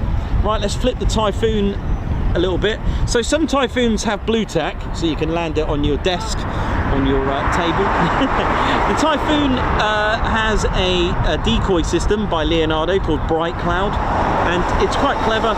It's on a lanyard, let's say. I actually thought when I first started doing this it was an inflatable Typhoon. It's not. It's just this piece of metal called Bright Cloud, made by Leonardo with a decoy.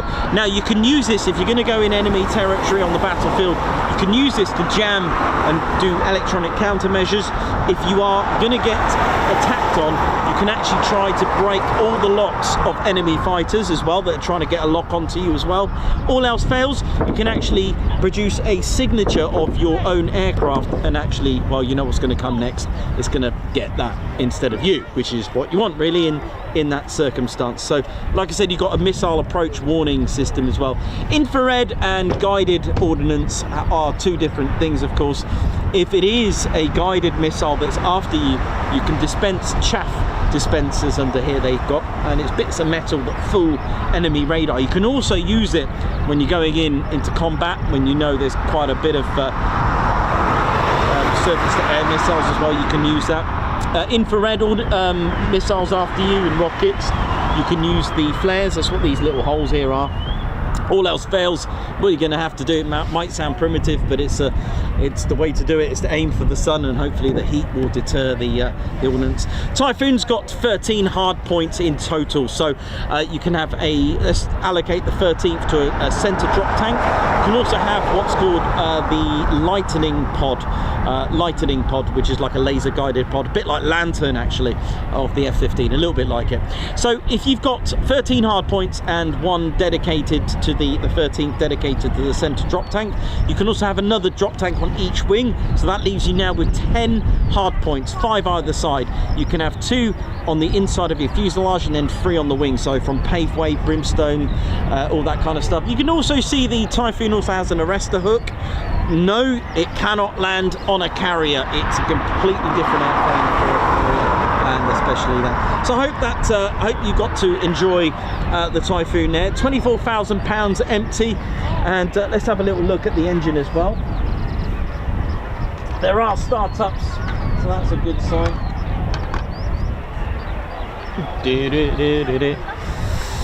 So let's have a little look before we finish up on the Typhoon. The engine, Ted's,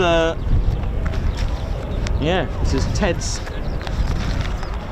what's it, afternoon tea sessions, this is. Oh, interesting. Why is it raining? How weird. Well, it's not really. Ted Coningsby channel where we always get rain. Here's my diagram of a EJ200 engine made in, it's a consortium, bit like RB Union. Turbo Union, sorry, the RB199 for the Tornado. This is made in 4 different countries, of course, because it is a consortium. Rolls-Royce, MTU, Avio Aero and ITP Aero. Italy, Germany, Spain and Britain. Okay, so they all do different things. Rolls-Royce, they make the combustion system, they make the high pressure turbine and also the engine health management system, which is over there. That's, yep, and that's the gearbox. Yeah, there is a gearbox as well. Let's see what's going on here. So the Typhoon weighs 2,204 pounds. Okay, that's about 1 ton, 998 kilograms. It's just short of 4 meters, that's 13 feet in length. It is an amazing little engine and a very powerful one. It's also got its a self-start as well. What I mean by that is if it has a flame out, the pilot won't even know. It will just do its thing and try to restart itself. How cool is that? What I mean by flame out, it's not a stall. The engine's still running, it's just not combusting, it does its thing. It's a 3-stage fan, a low pressure. They're made of blisks. It's a whole complete system of disc and blisk. A nice titanium alloy. Compresses the air to about 4.2 to 1, and then when it gets to about here, the 5-stage high pressure, it now compresses it 26 times its original. That is amazing. So it's squeezed all that air in there, and it then goes into the combustion chamber, boom, mixes it with the fuel, boom, startups. You've got 2 turbines, a high pressure turbine powering the 5-stage compressor, and then you've got a 1-stage low pressure turbine on a shaft powering the 3-stage low pressure compressor. That's your thrust. That's what's going to make your aircraft move forward on the ground and in the sky, of course. The afterburners or the reheats are done somewhere else. They're done over here. Now, if it was here, that's thrust on a general airliner, for example. That's a good old Trent engine, a Rolls-Royce Trent. But if you want afterburner, what you then need to do, you are then going to just spray fuel into hot gases. You are no longer got your nice economical combustible in an economical way, the compressed air. You're now just spraying it in hot gases, because at the end of the day, compressed air is a lot more combustible. Okay, it's a lot more economical. Basically, imagine those orange juice cartons that claim to have 4 million oranges squashed. Think of scuba diver air oxygen tanks. There's a lot of air in there in just those small tanks. Same going on here, but here you're just going to spray good old fuel and just blow it up, basically combust it. Basically, it goes from 13,500 pounds dry of thrust to 20,200 with preheat. So what that means is from brakes release to 8 seconds, the Typhoon can not only rotate, because I've said this before, yes, I get it, aircraft can rotate, there are many aircraft that can rotate after 8 seconds, I get it. But what the Typhoon can do is actually pull up into a 50 degree, 60 degree, and then a vertical climb. That's the difference, it climbs vertically.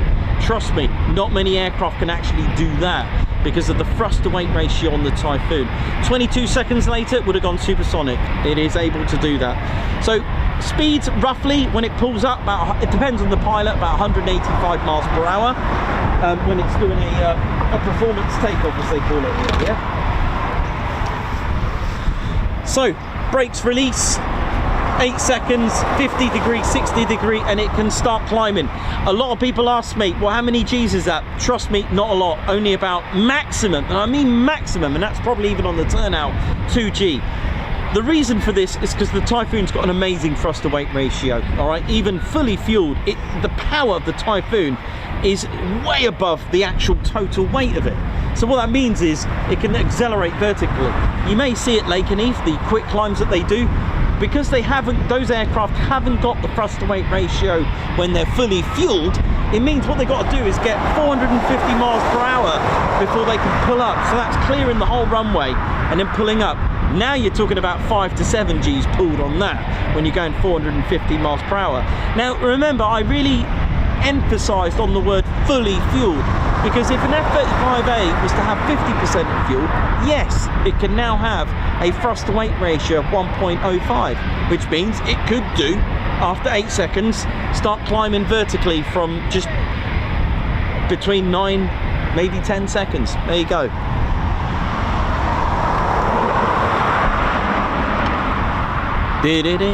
So it depends what you got. Similar to your car right now. Okay, I'm not suggesting that you do this, but if you were to do it, take out your back seats. Literally take them out. Take out everything in your boot. Take out the spare wheel.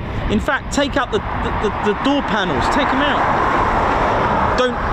And now weigh all that. Now your car will be faster because it's lighter. See? That's basically what thrust to weight ratio is. It's a light airframe with a powerful engine. And so the thrust to weight adjusts by how much weight you've now got on, because yes, you can then start loading the Typhoon with lots of payload, really making it heavy, you know, and it's going to affect its performance, but to be honest, not a lot. And that's with any fighter jets, don't get me wrong.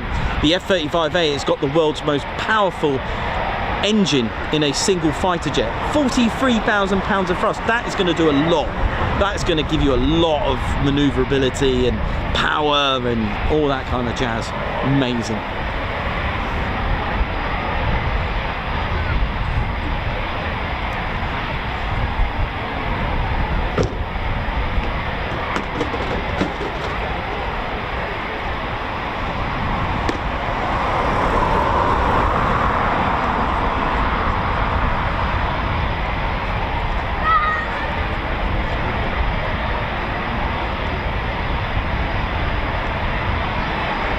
Yep, someone's put rally cars, a bit like track day cars. My Integra Type R, okay, it's not thrust, but it had a good power to weight ratio.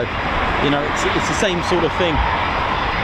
Right, see what we got here now. So we've got a few Phoons spooling.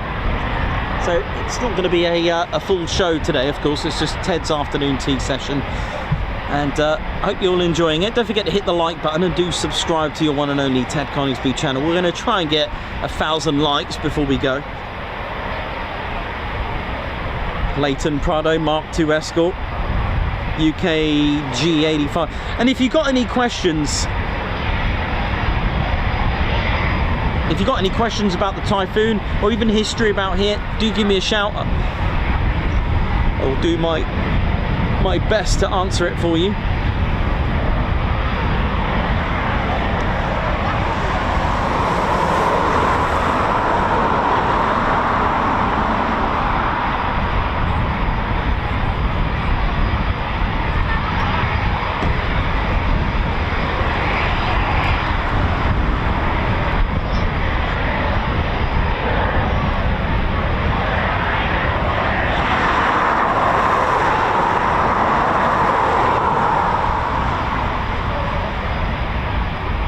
And Deister, how you doing? Hope you're all good.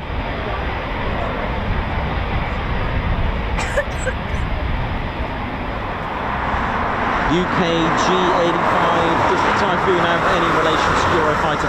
It is indeed, right. So, Eurofighter, that is the actual company name. In fact, to be exact, it is called the Eurofighter Typhoon. All right, that's its full name, except that countries operating the Typhoon do give it a different name. So for example, in the Royal Air Force, they call it a Typhoon FGR4. In Italy, it's called the F2000A Tifone. In Spain, it's the C16 for a single-seater or a CE16 for a trainer two-seater Typhon. In Germany, it's called the Eurofighter EF2000. So basically a Eurofighter EF2000. So it is the same thing, except it's called different things in different countries.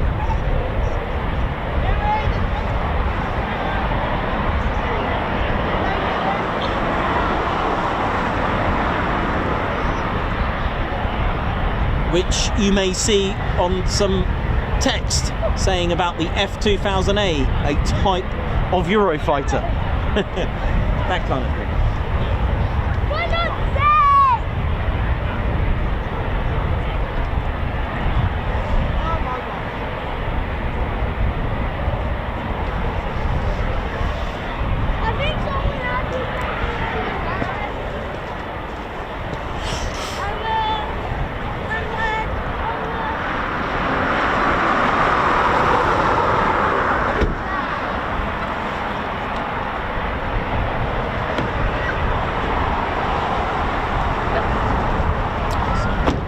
So not only have we got 2 more Typhoons taxiing out for departure, we've still got more spooling. Welcome to the show.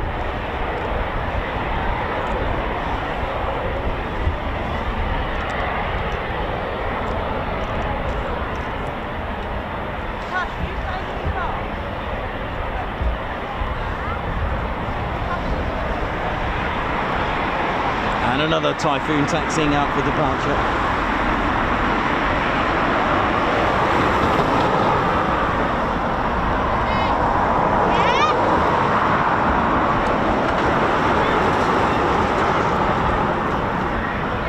There we go.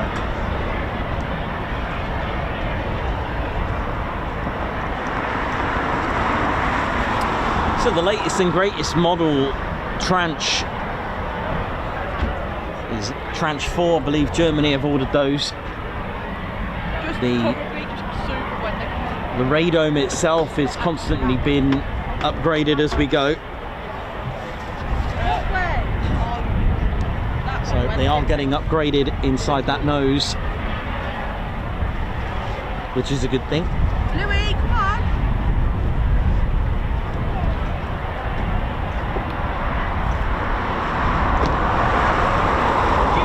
Captain A, how you doing? Lynx Rainbird, how you doing? Hope you're good. Oi to you, Johnny B. Simon Watch on who's here live as well. LEJ Approach, Julianne, how you all doing? Hope you're good. Lorraine at Nomadic Ramblings, oi to you. Welcome to the show. Davey, Alan Burden, Paul from Wiltshire. Hope we're all good.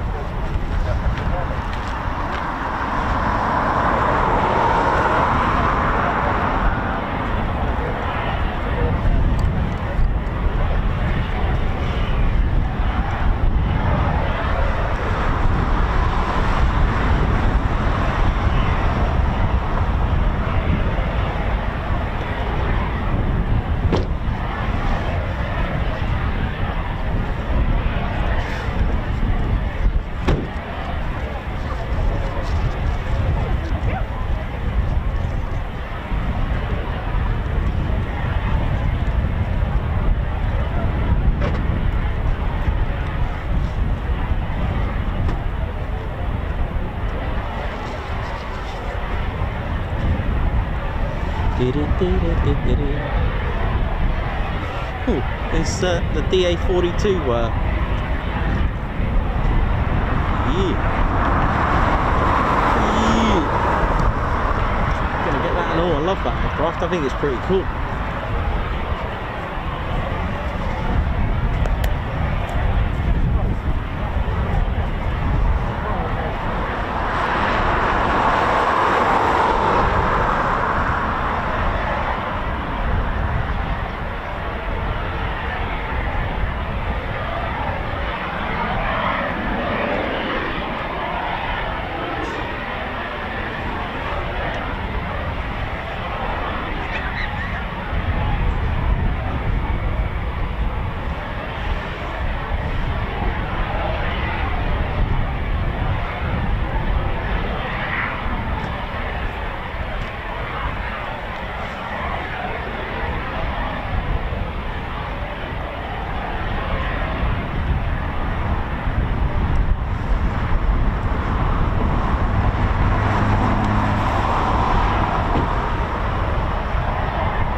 We've also got the DA42 Diamond, got the Neil Diamond of aircraft here. Look at this. Yeah.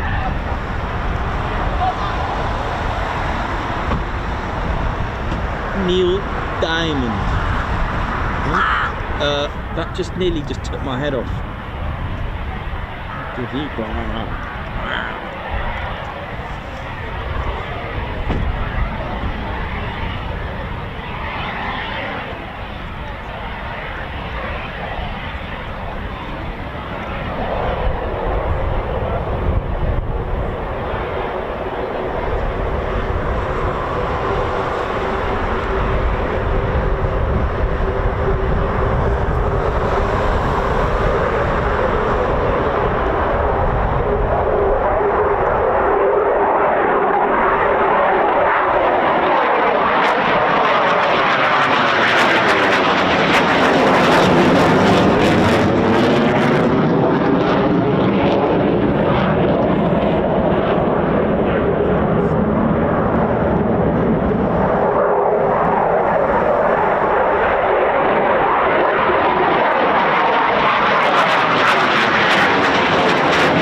Welcome to Lincoln.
Phenom inbound as well.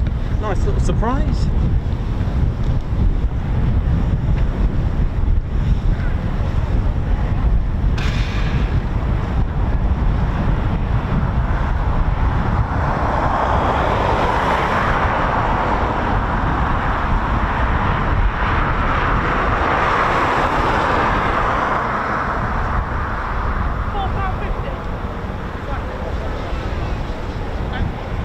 So this is the multi-engine phase or platform for multi-engine. So after this, the pilot will then go on to 24 Squadron at Bryce Norton to train on the likes of the A400 and C-17s.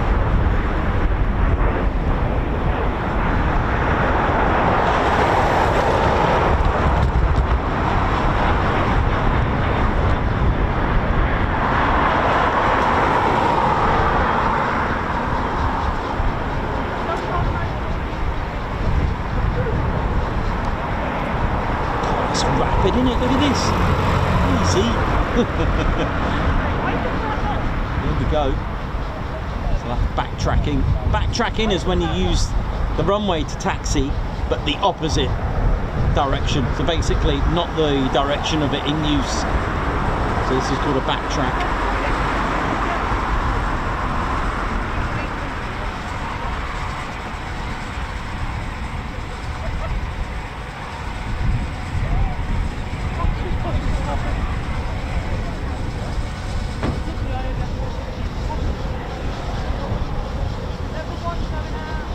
Typhoon just taxiing out for departure. This is Ted's afternoon tea session. Welcome to the show. So, oh, Hang on. Oh, I know what it is. Yeah, this is another example of training. Another taxi.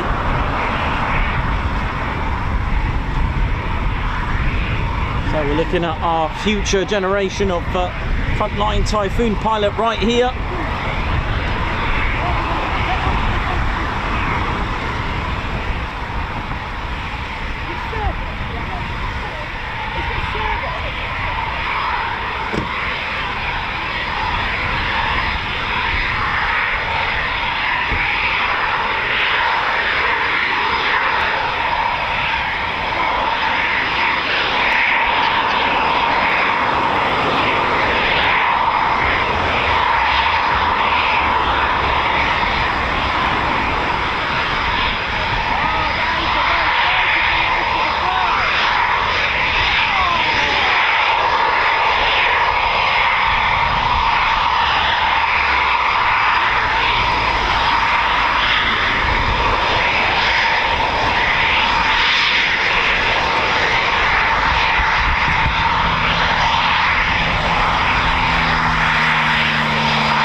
massive respect to this pilot taking on a career to become a frontline pilot for our Royal Air Force.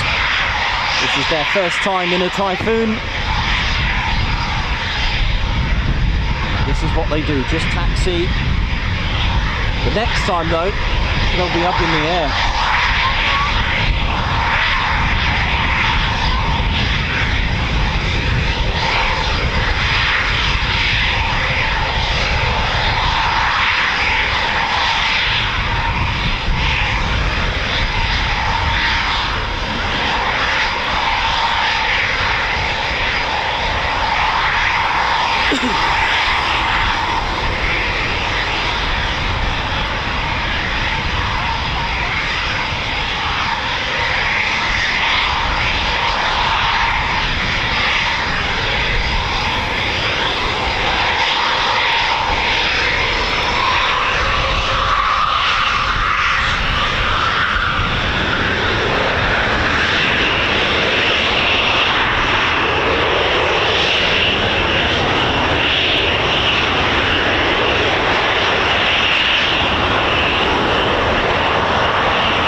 Okay.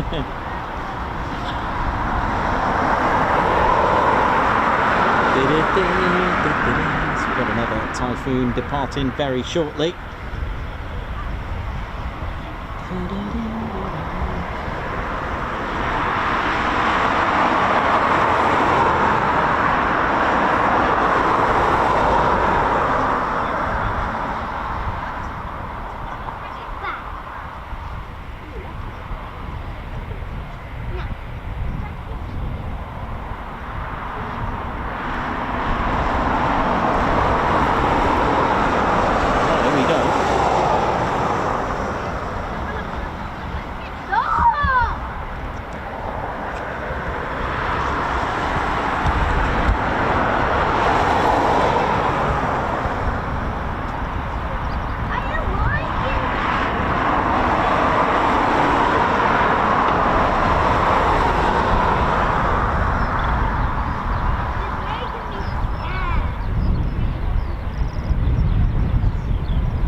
Afternoon tea session. I'll go and get a cup of tea, I think.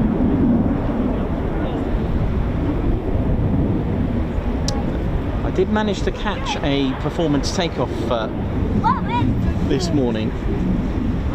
I know there was one Typhoon departure early, not early in the morning, about mid-morning, and it was a PTO. It was pretty good. Yes, I filmed it along with the AB910's first ever practice displays of the year.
Thanks a lot everyone who's supported the channel today. Thanks a lot to Alan Gates. Thanks a lot for 29 months membership and a member of our fighter squadron. Great little channel. Thank you very much.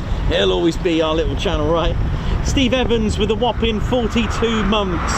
42 equals the answer to life. the universe and everything 42. I love it. Thanks a lot for your amazing. I think you and Steve Sedman,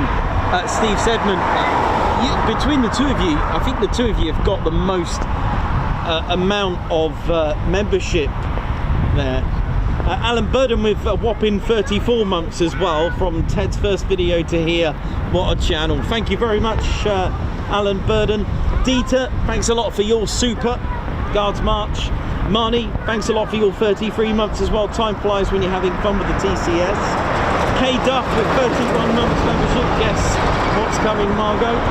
Pat Galloway with 26, with 26 months membership. What a great pleasure it's been to be part of this amazing channel and Posh Officers Club. Mark AH, thank you so much. Congratulations on 2 years milestone as well. Lovely. 2 years of fantastic streams. Thanks, Ted. Brian Acosta, thanks a lot for the super. We've got Butcher V. Welcome, high five. Welcome to the Ted Coningsby Squadron. Thank you very much for joining us. Bobby, thanks a lot for the super. It was good to see you for the first time last Friday. Janet D38, member for 14 months, Guards March. Babs R, a regular and wonderful supporter of the channel. High five, paw pump to Babs R for gifting 5 Ted Coningsby memberships. Guards March as well. Bobby, thank you very much for the super. Guards March. Hey! She's always on here. Richard Joy with a whopping 39 months as well. Still loving the channel. Keep up the hard work. Thank you very much. Also, congratulations to Richard Ridge, who has got their first year, started as a gift membership and still here now. Thanks a lot, Richard, for your 1 year of being a member. Fred Vernals with 38 months membership. Brilliant display from Tom. Stuart Skeggs, member for 28 months. Wow, what a display for my 28-month membership. Oi oi TCS family. Thanks a lot, Stuart, for being a fighter squadron member as well. Massive support. Dieter, thank you very much for the super. Thanks for Tom's great display. Amazing. Sue W with 21 months membership as well. Thank you so much. Also, Sue W, thank you so much for your super chat. Guards March. Thanks a lot, Sue. Sammy B, thank you for your 34 months of continued membership. Stream is amazing as ever. Much love. Thank you very much. Margot, thank you very much for the super chat as well. Tom's display, Typhoon display team stars. Gary, high five. Thank you very much for gifting a Ted Coningsby membership. Gary, thank you very much as well for your super chat. Guards March. Paul L, thanks so much for the super chat. High five for that one. Hi Nikos, get you and Claire Barra burger. Will do.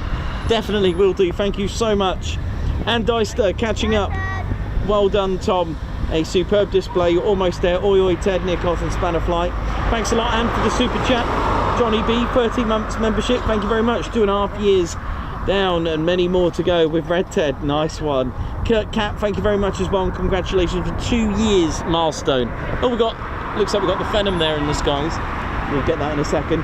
Congratulations, Kurt Cat, oi oi oi. Thanks, Ted, Nichols and Claire Bear. We've got the Lowy family with 26-month membership. Congratulations. And James Beatwell, Guards March. Thank you very much for your super chat. Fantastic to be a member of this fantastic group. I know it's just up there, Ted, isn't it? Got the Phenom doing that. Another approach, another circuit. Right, I'm going to go and grab a quick cup of tea really quickly.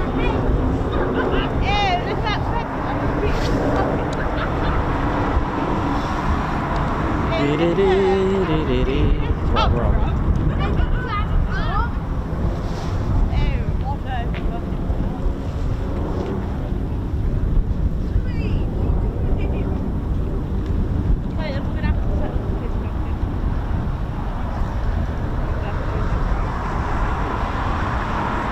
Check before I go and get a cup of tea.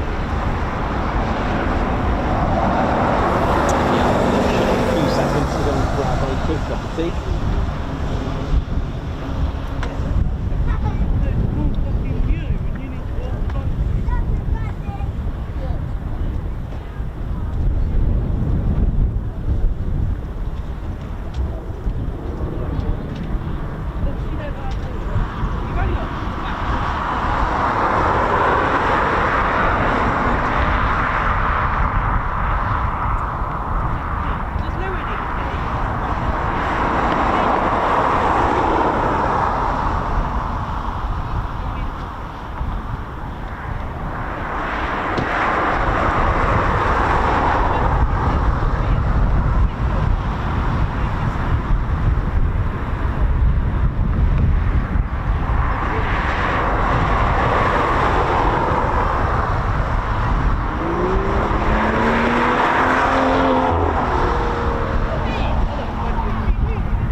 good and well. Woo. Let's see what we got. Got anything coming back? What we'll do, the plan is just to catch a couple of arrivals and then we'll finish up. You're right there, how's it going? And then finish up for our afternoon tea session. You know how it is.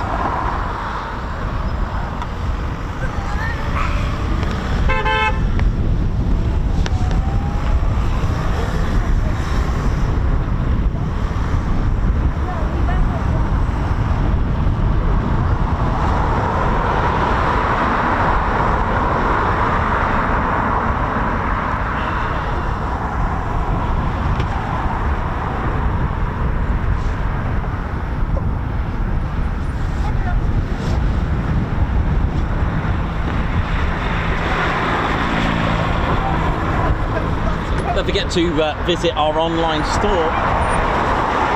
Get some amazing patches such as this one. I'll just brighten that up a little bit. There you go. You can get yourself a special ops patch. Got plenty of patches available. Oh yes, look at this. Beautiful. They do come with Velcro as well, so you can stitch that on. Do your worst if you're not brilliant at stitching. You can hide your wonderful work. Look at that, it just makes it look pro, doesn't it? Eh? All our patches do come with Velcro for you for convenience as well.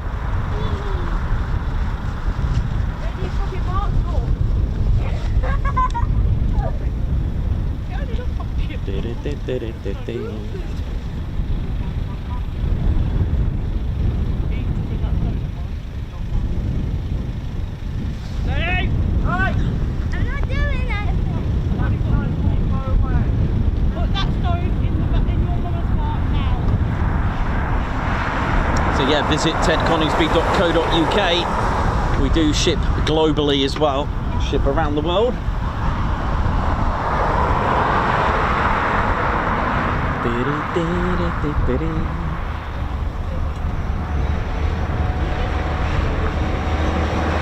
Ted just admiring the Bowser there.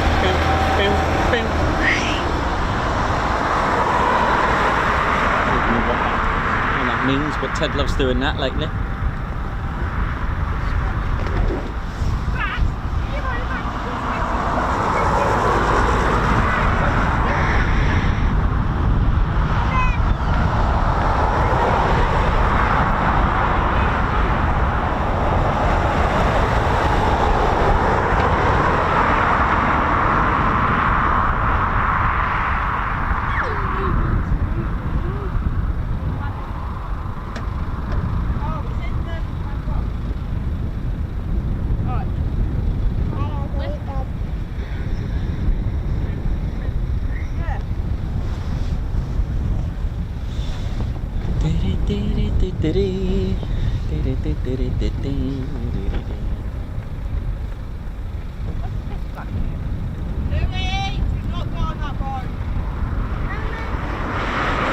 Alan Q, Oi to you, Alex Blackcat, Sally Cullen, Margot, Davey, Lorraine, Ellie J Approach. Welcome everyone. Where you watching from? Let us know.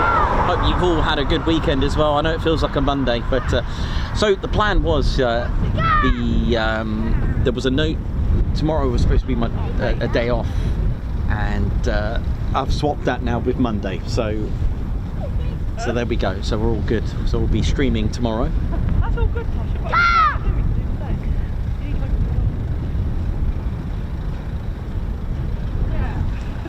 No,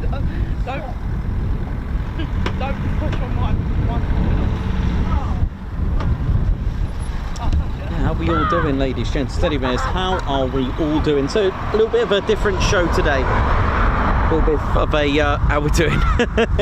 The wind is back, of course, standard. It's been such a windy year this year. Amazing. Even the gulls there just struggling in that as well. It's pretty brutal. But anyway, enough about the weather. How are we all doing? Hope we're all good. My name's Nikos. I'm your cameraman, historian and commentator. Welcome to the show. Welcome to RAF Coningsby. And again, won't be doing any full history or anything like that, but what I will show you is the Avro Anson, which was quite you know, it was here for a little bit of a short spell doing some training, a bit like having 29 Squadron here. There was a training flight here, 1514 beam approach training flight, which was amazing. So what we need to understand is that Coningsby was built with a grass runway, and the plans for that was in 1937. It was completed in 1941. First residents were 106 Squadron with the Handley Page Hampden, but we'll do all that on a regular show. But of course, as aircraft were being upgraded and introduced, the next aircraft to join them was a month later, and that was 106 Squadron in April of 1941 with the Avro Manchester. And again, for those that know the show regularly will know, or unless you know anyway, with the history of the Manchester, had all sorts of problems. It was grounded several times, but it turned out to be something beautiful in the end. It became the Avro Lancaster, but that's on another show. And with the upgrades and a lot of introduction to for many squadrons for the Avro Lancaster, for Bomber Command squadrons, the Avro Lancaster was really suited to hardened Class A, you know, the hardened concrete runways basically. Coningsby still had grass runways. In 1942, Coningsby Satellite Station was built. It's over this way to the north over here. Woodhull Spa was built, and that was operating as Coningsby's satellite station, and that's where Coningsby's 106 Squadron and 97 Squadron that were here, they were the first two squadrons, eventually both converting to the Manchester and eventually both going to the Lancaster, but they had to operate from Woodhull Spa. So in August of 1942, Coningsby's operations ceased so that they can actually build the concrete Class A runways. Now what I mean by Class A is that good old classic World War II letter A or triangular shaped runways. Okay, so you have basically 3 runway strips forming a letter A. So that's basically 6 directions of travel, which is great. Lots of benefits there. So if one of your runway strips becomes damaged, unserviceable, then you've got another 2 runway strips to use, or if there's some really strong crosswinds, you've got another 2 runways, or 4 if you want to look at it in that way, you can do that. So while Coningsby's runways closed for almost a year, when it reopened in September, there was a beam approach training flight number 1514, and they were there to train airmen on the beam approach system. Okay, so one of the aircraft was indeed the Avro Anson, okay, which was used. So let's go and get our Avro Anson. So this was before Coningsby's new runways was to be used operationally. Just to let you know, when the first residents to use the new runways was 617 Squadron in an operational level. But like I said, when the runways were being built and done into the concrete runways, it was number 1514 beam approach training. Now just a quick intro, they made these in large numbers, the Avro Anson. It is pretty much, you could say, like a multi-role primarily a trainer, although it was used as a bomber as well in some ways, which was quite amazing really. Also made in a few different variants. It had guns. It could take about 360 pounder bombs, but it was primarily a trainer, the Avro Anson, and it was here. Flying training schools were using them, and had a crew 3 to 4, length of 42 feet 3 inches, wingspan 56 feet 6 inches, and empty weight of just 5,375 pounds. It was powered by 2 Armstrong Siddeley Cheetah engines. They were Cheetah 9s. They were the 7-cylinder air-cooled, twin-bladed propellers, as you can see there. But this was basically a place to train your airmen on what's called beam approach, or beacon, beam approach beacon system. What is that exactly? Well, it's a bit like very early ILS. So the localizer, many of you will know about the localizer, many of you may have heard about the localizer. Basically, you've got your runway, okay, and at the end of the runway, it will assist pilots, the localizer today. It's part of the ILS. The ILS has a glide slope antenna, and a localizer. The glide slope does the altitude, controls the altitude, assists the pilot to land in really bad weather or even darkness or fog, anything like that. And the localizer does your center line, basically, if you're too far to the left of the center line or too far to the right. So you got lateral localizer. The beam approach was pretty much a localizer in it's sort of like an early ILS, basically, an instrument landing system. How does it work? What is this beam approach? Well, let's have a little look at it. But they were using this. So this was here at Coningsby. So I'm doing the history a little bit different. I'm gonna go in and focus in on a particular training, and it was really important for whether you were a fighter or a bomber pilot, because at the end of the day, flying in filthy weather, which was more often than none in the UK, beam approach was a lifesaver, because trying to land, especially, well, think about it, you've got bombs on there, you know, you're getting bombs on there, or you know, you're coming back, sometimes you're coming back hot, some bombs can get jammed, but also you've got a lot of crew in there, and a lot of the technology isn't like what it is today. But let's have a look at beam approach. So in Germany they were using this very system as well, and the evolution has actually went a little bit on them, how do we say, went a little bit sinister in some ways, but I'll explain that in just a moment. Let's have a little look what we got. Right, here we go. So I'm going to use the Lorenz beam, for example, a system used by Germany at right, here we go, beam approach. Right, here we go, here we go, here we go, here we go. Right, so there's our, well, call it the Avro Anson coming into land. There's our runway. They're clearly going to be using runway 09 to land. Okay, now the beam system, I'm using the Lorenz version here. I'm going to use the Lorenz beam, which is a German version of the beam approach system. Similar, exactly the same concept. How does it work? How are they going to get pilots to land in complete darkness or really bad fog? Well, it's quite easy, actually, when you think about it, because what they did, they basically sent a signal here, but this signal was actually split into two, okay? I want you to think of Morse code. The left, okay, so the right side, let's go left, the left side of the center line, because obviously this is reversed because it's sending the beams this way, and I want you to hear me out. I want you to think of Morse code, because this is exactly what they did. You're coming into land, our Avro Anson is, and let's get our Avro Anson. There's our Avro Anson coming into land, right? How does it know in fog that it's too far to the left, too far to the right, or it is indeed on the center line? Now, the left signal was dots of, I've actually heard it today. I had a go at listening to the dots, and what it is, it sends a signal this way in dots, Morse code. So doot, doot, doot. Sorry about my sound effects, but one day I'm going to get you the real thing. To the right of the center line is dashes, doot, doot, doot. Now what happens if you're too far to the right of the center line? You're just going to hear the dashes, the doot, doot, doot, okay?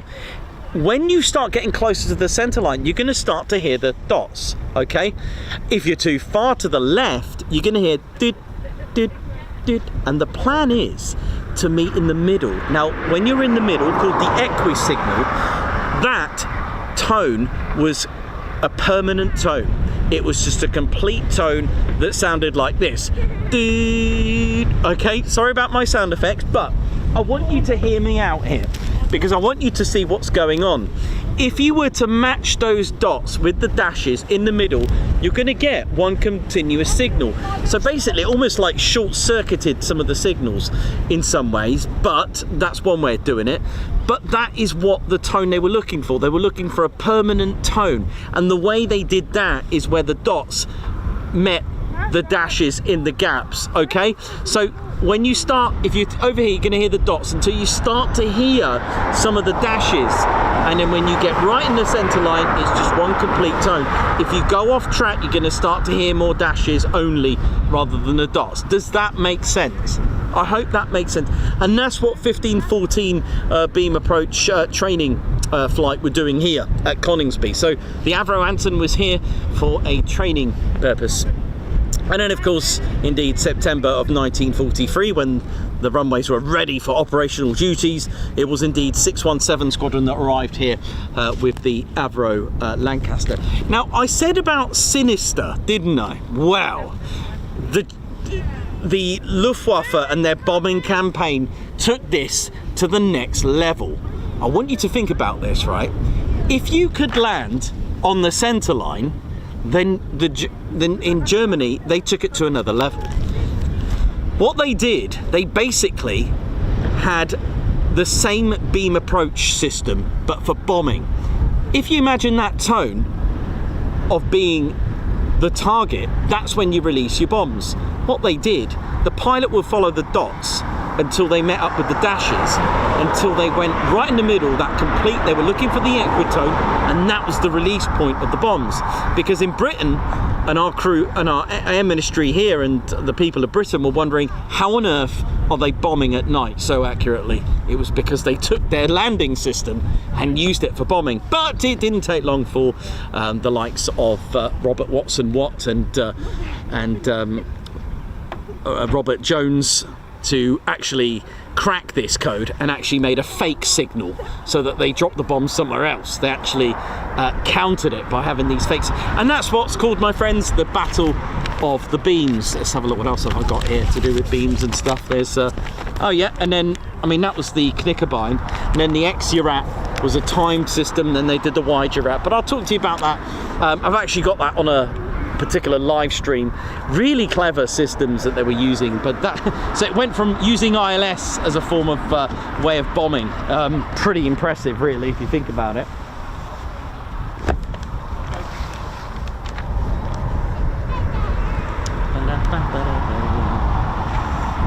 So that's what was here, the Avro Anson as well.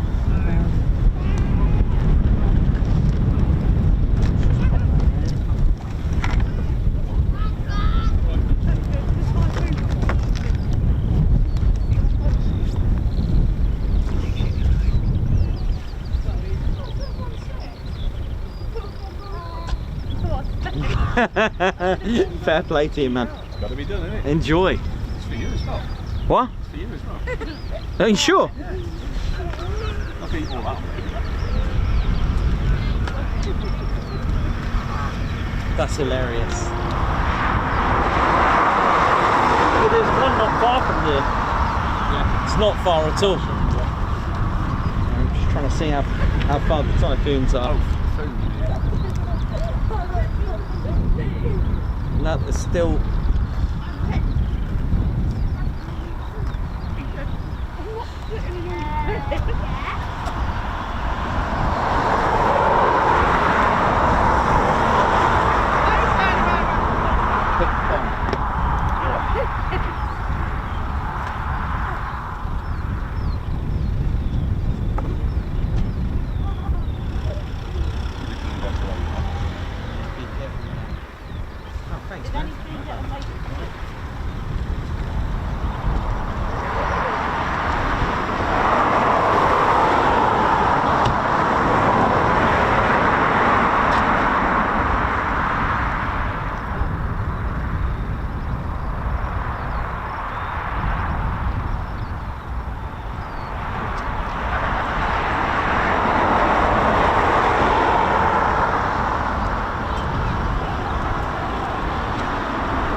was only the one that Like, you they on look.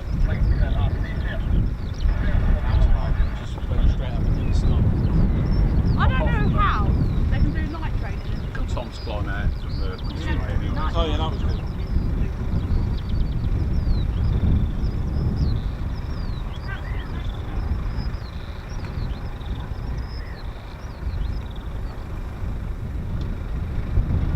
That's how many he's got to do now with that. That's it. Just 12, just the 12-day rule now. Yeah? That's it now. Just get the PDA in.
like just the one. So we'll catch this one arrival and we'll call it a day.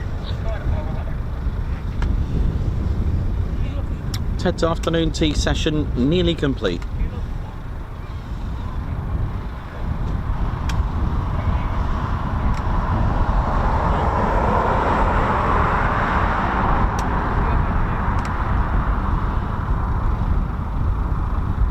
Craig Lockett, how you doing? Hope you're good. Nice to meet you too, Craig. Hope you're all good. Thank you very much.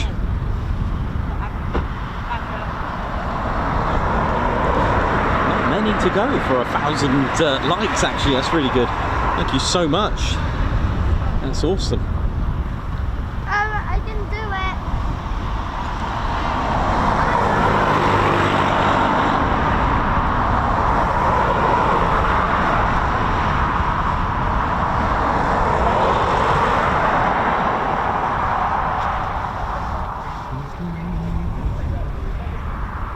I can see it. So Apollo flight 1 of. Just turning now on final. Possibly a run and break on initial by the look of it now at that height. You can always get an idea. 10 miles out, 10 nautical miles out, this should be around 3,000 feet. So about 315 feet per nautical mile out as on a rough guide on a 3-degree glide path. We do have a 3-degree glide path here at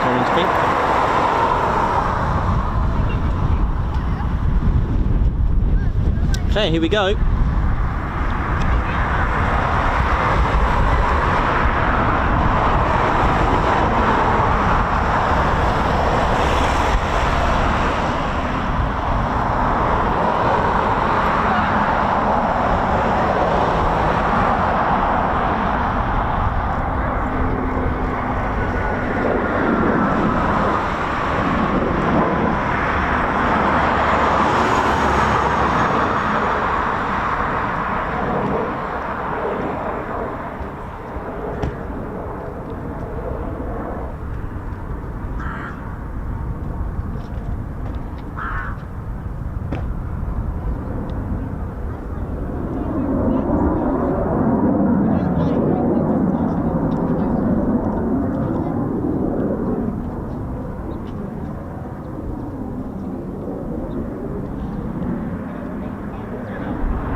go. I hope you enjoyed our afternoon tea session there.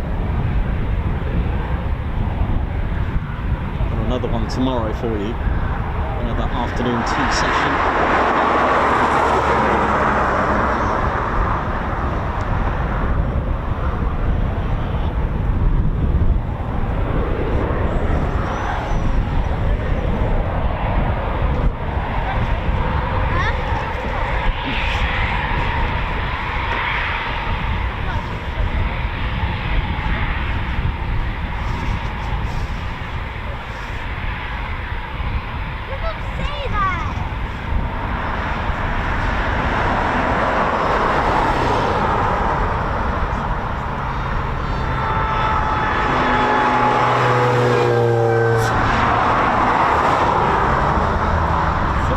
Faulty down here, chaps. Thank you.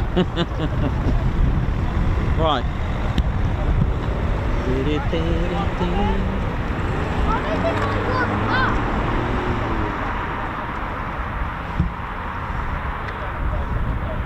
Sally Cullen, thank you very much for your 34 months membership. Guards March. Gary, high five, poor pump. Thank you for gifting 5 Ted Coningsby memberships there. Thank you so much for that. That's awesome.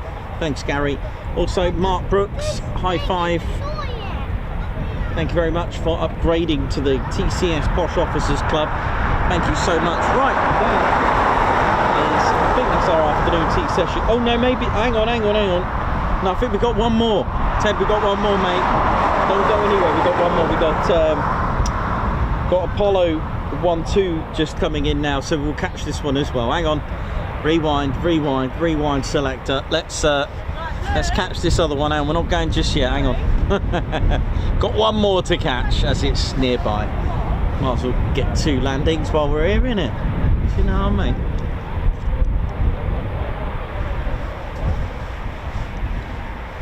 Yeah, rewind.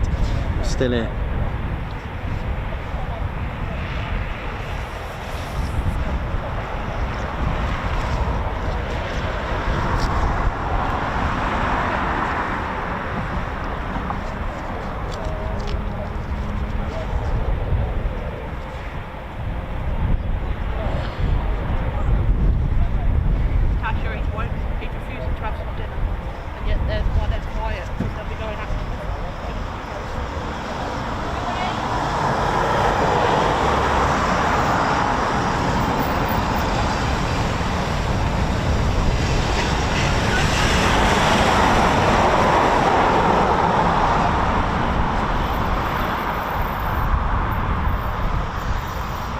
Looks like they're all coming back now.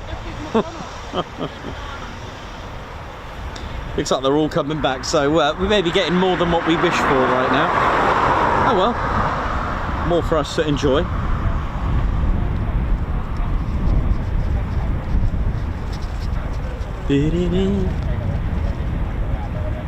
They're all heading back, I know.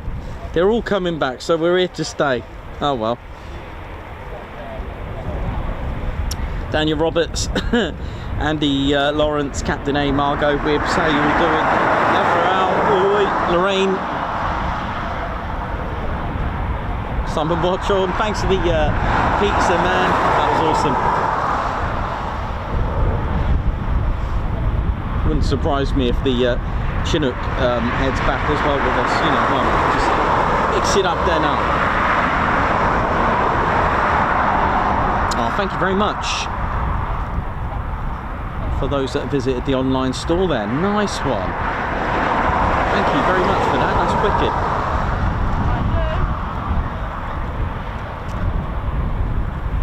Baseball hats, patches, lots of things. Signed autograph. Thank you very much to all those who've had some Ted Coningsby retail therapy today. So a big shout out to all of you.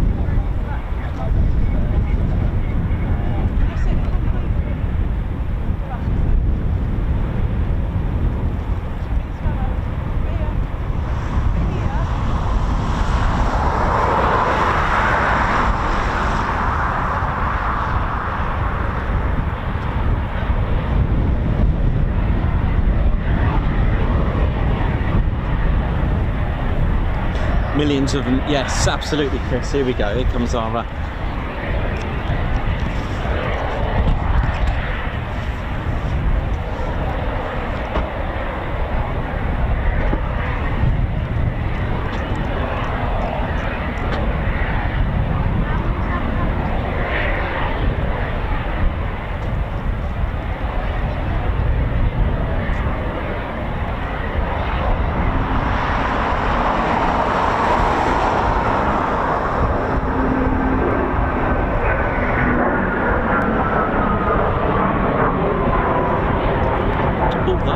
That's got a lightning pod. Can you see that?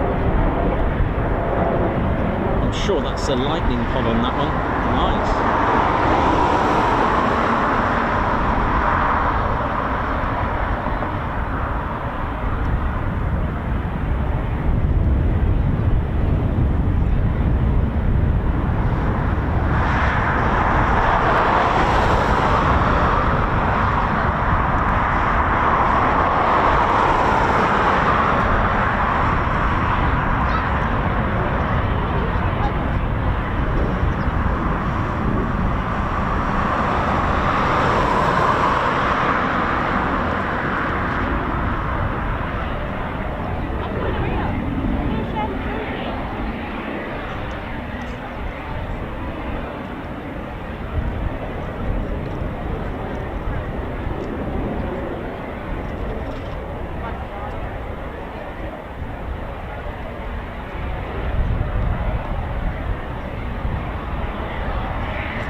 don't forget, unlike the F-15E Strike Eagle, the Typhoon is a single-seater fighter in its frontline form, of course with the exception of the T3. So the pilot will be doing pretty much all the work, from guiding a missile, ordnance,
nice, not even a touch on this. Touch and go with barely a touch.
Pretty much done.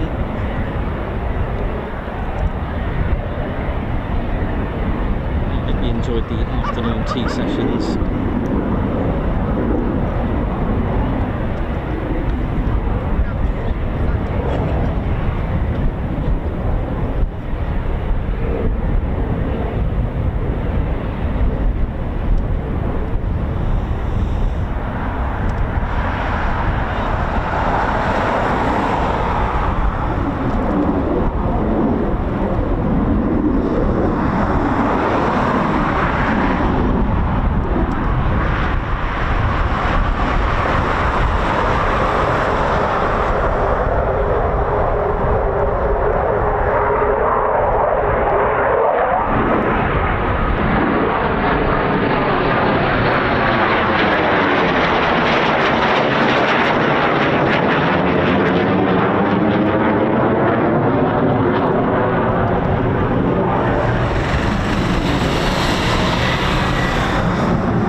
Well, lovely. And our last one just welcomed the pilot back. And that'll do us nicely, Ted.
Well, that's nicely done, Teddy.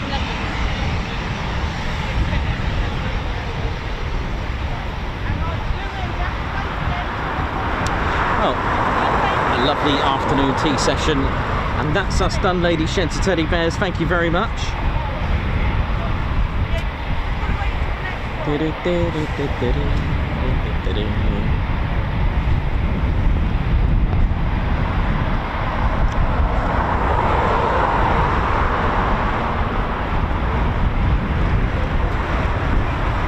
Sally Cullum, thank you very much for your 34 months membership. Great show. And Ted and Nikos, thank you very much. Alan Q, thank you very much for the super Guards March. And finally, to Gary, get yourself a chippy tea. Thanks a lot, Gary, for the super. And Guards March to you. Thank you very much. Well, time for some salmon for Ted. Sharon Pilkington, thank you very much. Home for salmon, Teddy. Thanks a lot, DR, Doctor.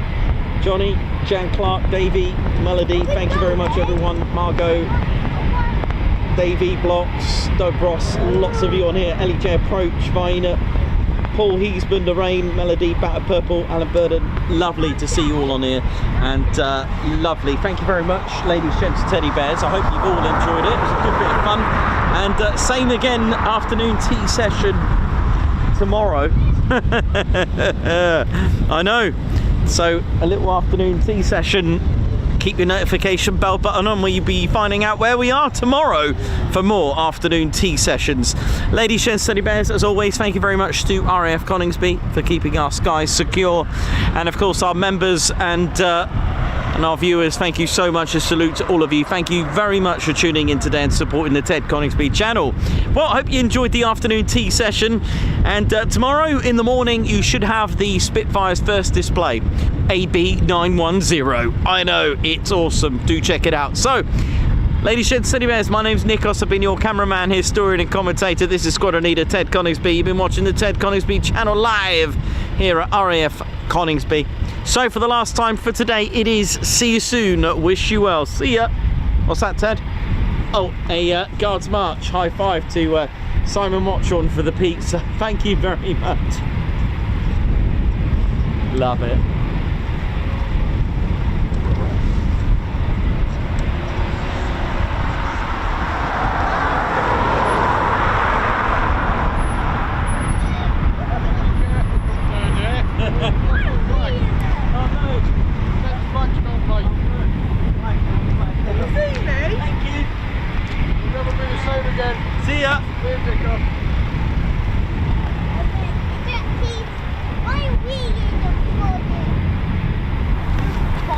Oh yeah! Ladies, sheds and teddy bears, welcome to the Ted Coningsby channel membership. I'm Nikos, I'm your cameraman and commentator. This is our squadron leader, Ted Coningsby. Just want to say a massive thank you to all our members. Guns up and oh yeah! Take it away, Ted. Ladies, sheds and teddy bears, we want to say a massive thank you to all of our subscribers for getting us to where we are today. We have gone all over the country, from as far as Lossiemouth to Bryce Norton, and military areas such as air weapons ranges, low flying areas, heritage centres and special flights for TED 2. We cannot do this without your support, and your support will be rewarded. You can now join the Ted Coningsby Squadron and help fund the channel to get us around the country and provide us with the funds for equipment to bring you better content too. We have 3 levels of membership to suit everyone. With your membership, you'll get access to members only videos, photos, posts, unlock special Ted Coningsby YouTube emojis and loyalty badges, as well as being able to access our exclusive members only Discord server. All membership levels reward you with discounts to our online store. Our top level fighter squadron was inspired by many of our fans who supported the channel massively. This is more of a personal experience with me and Ted, giving you exclusive live streams and content from behind the scenes photos, special info and updates, as well as a free Ted Coningsby Fighter Squadron patch for joining. Whichever membership level suits you, we want to say a massive thank you for choosing to join the Ted Coningsby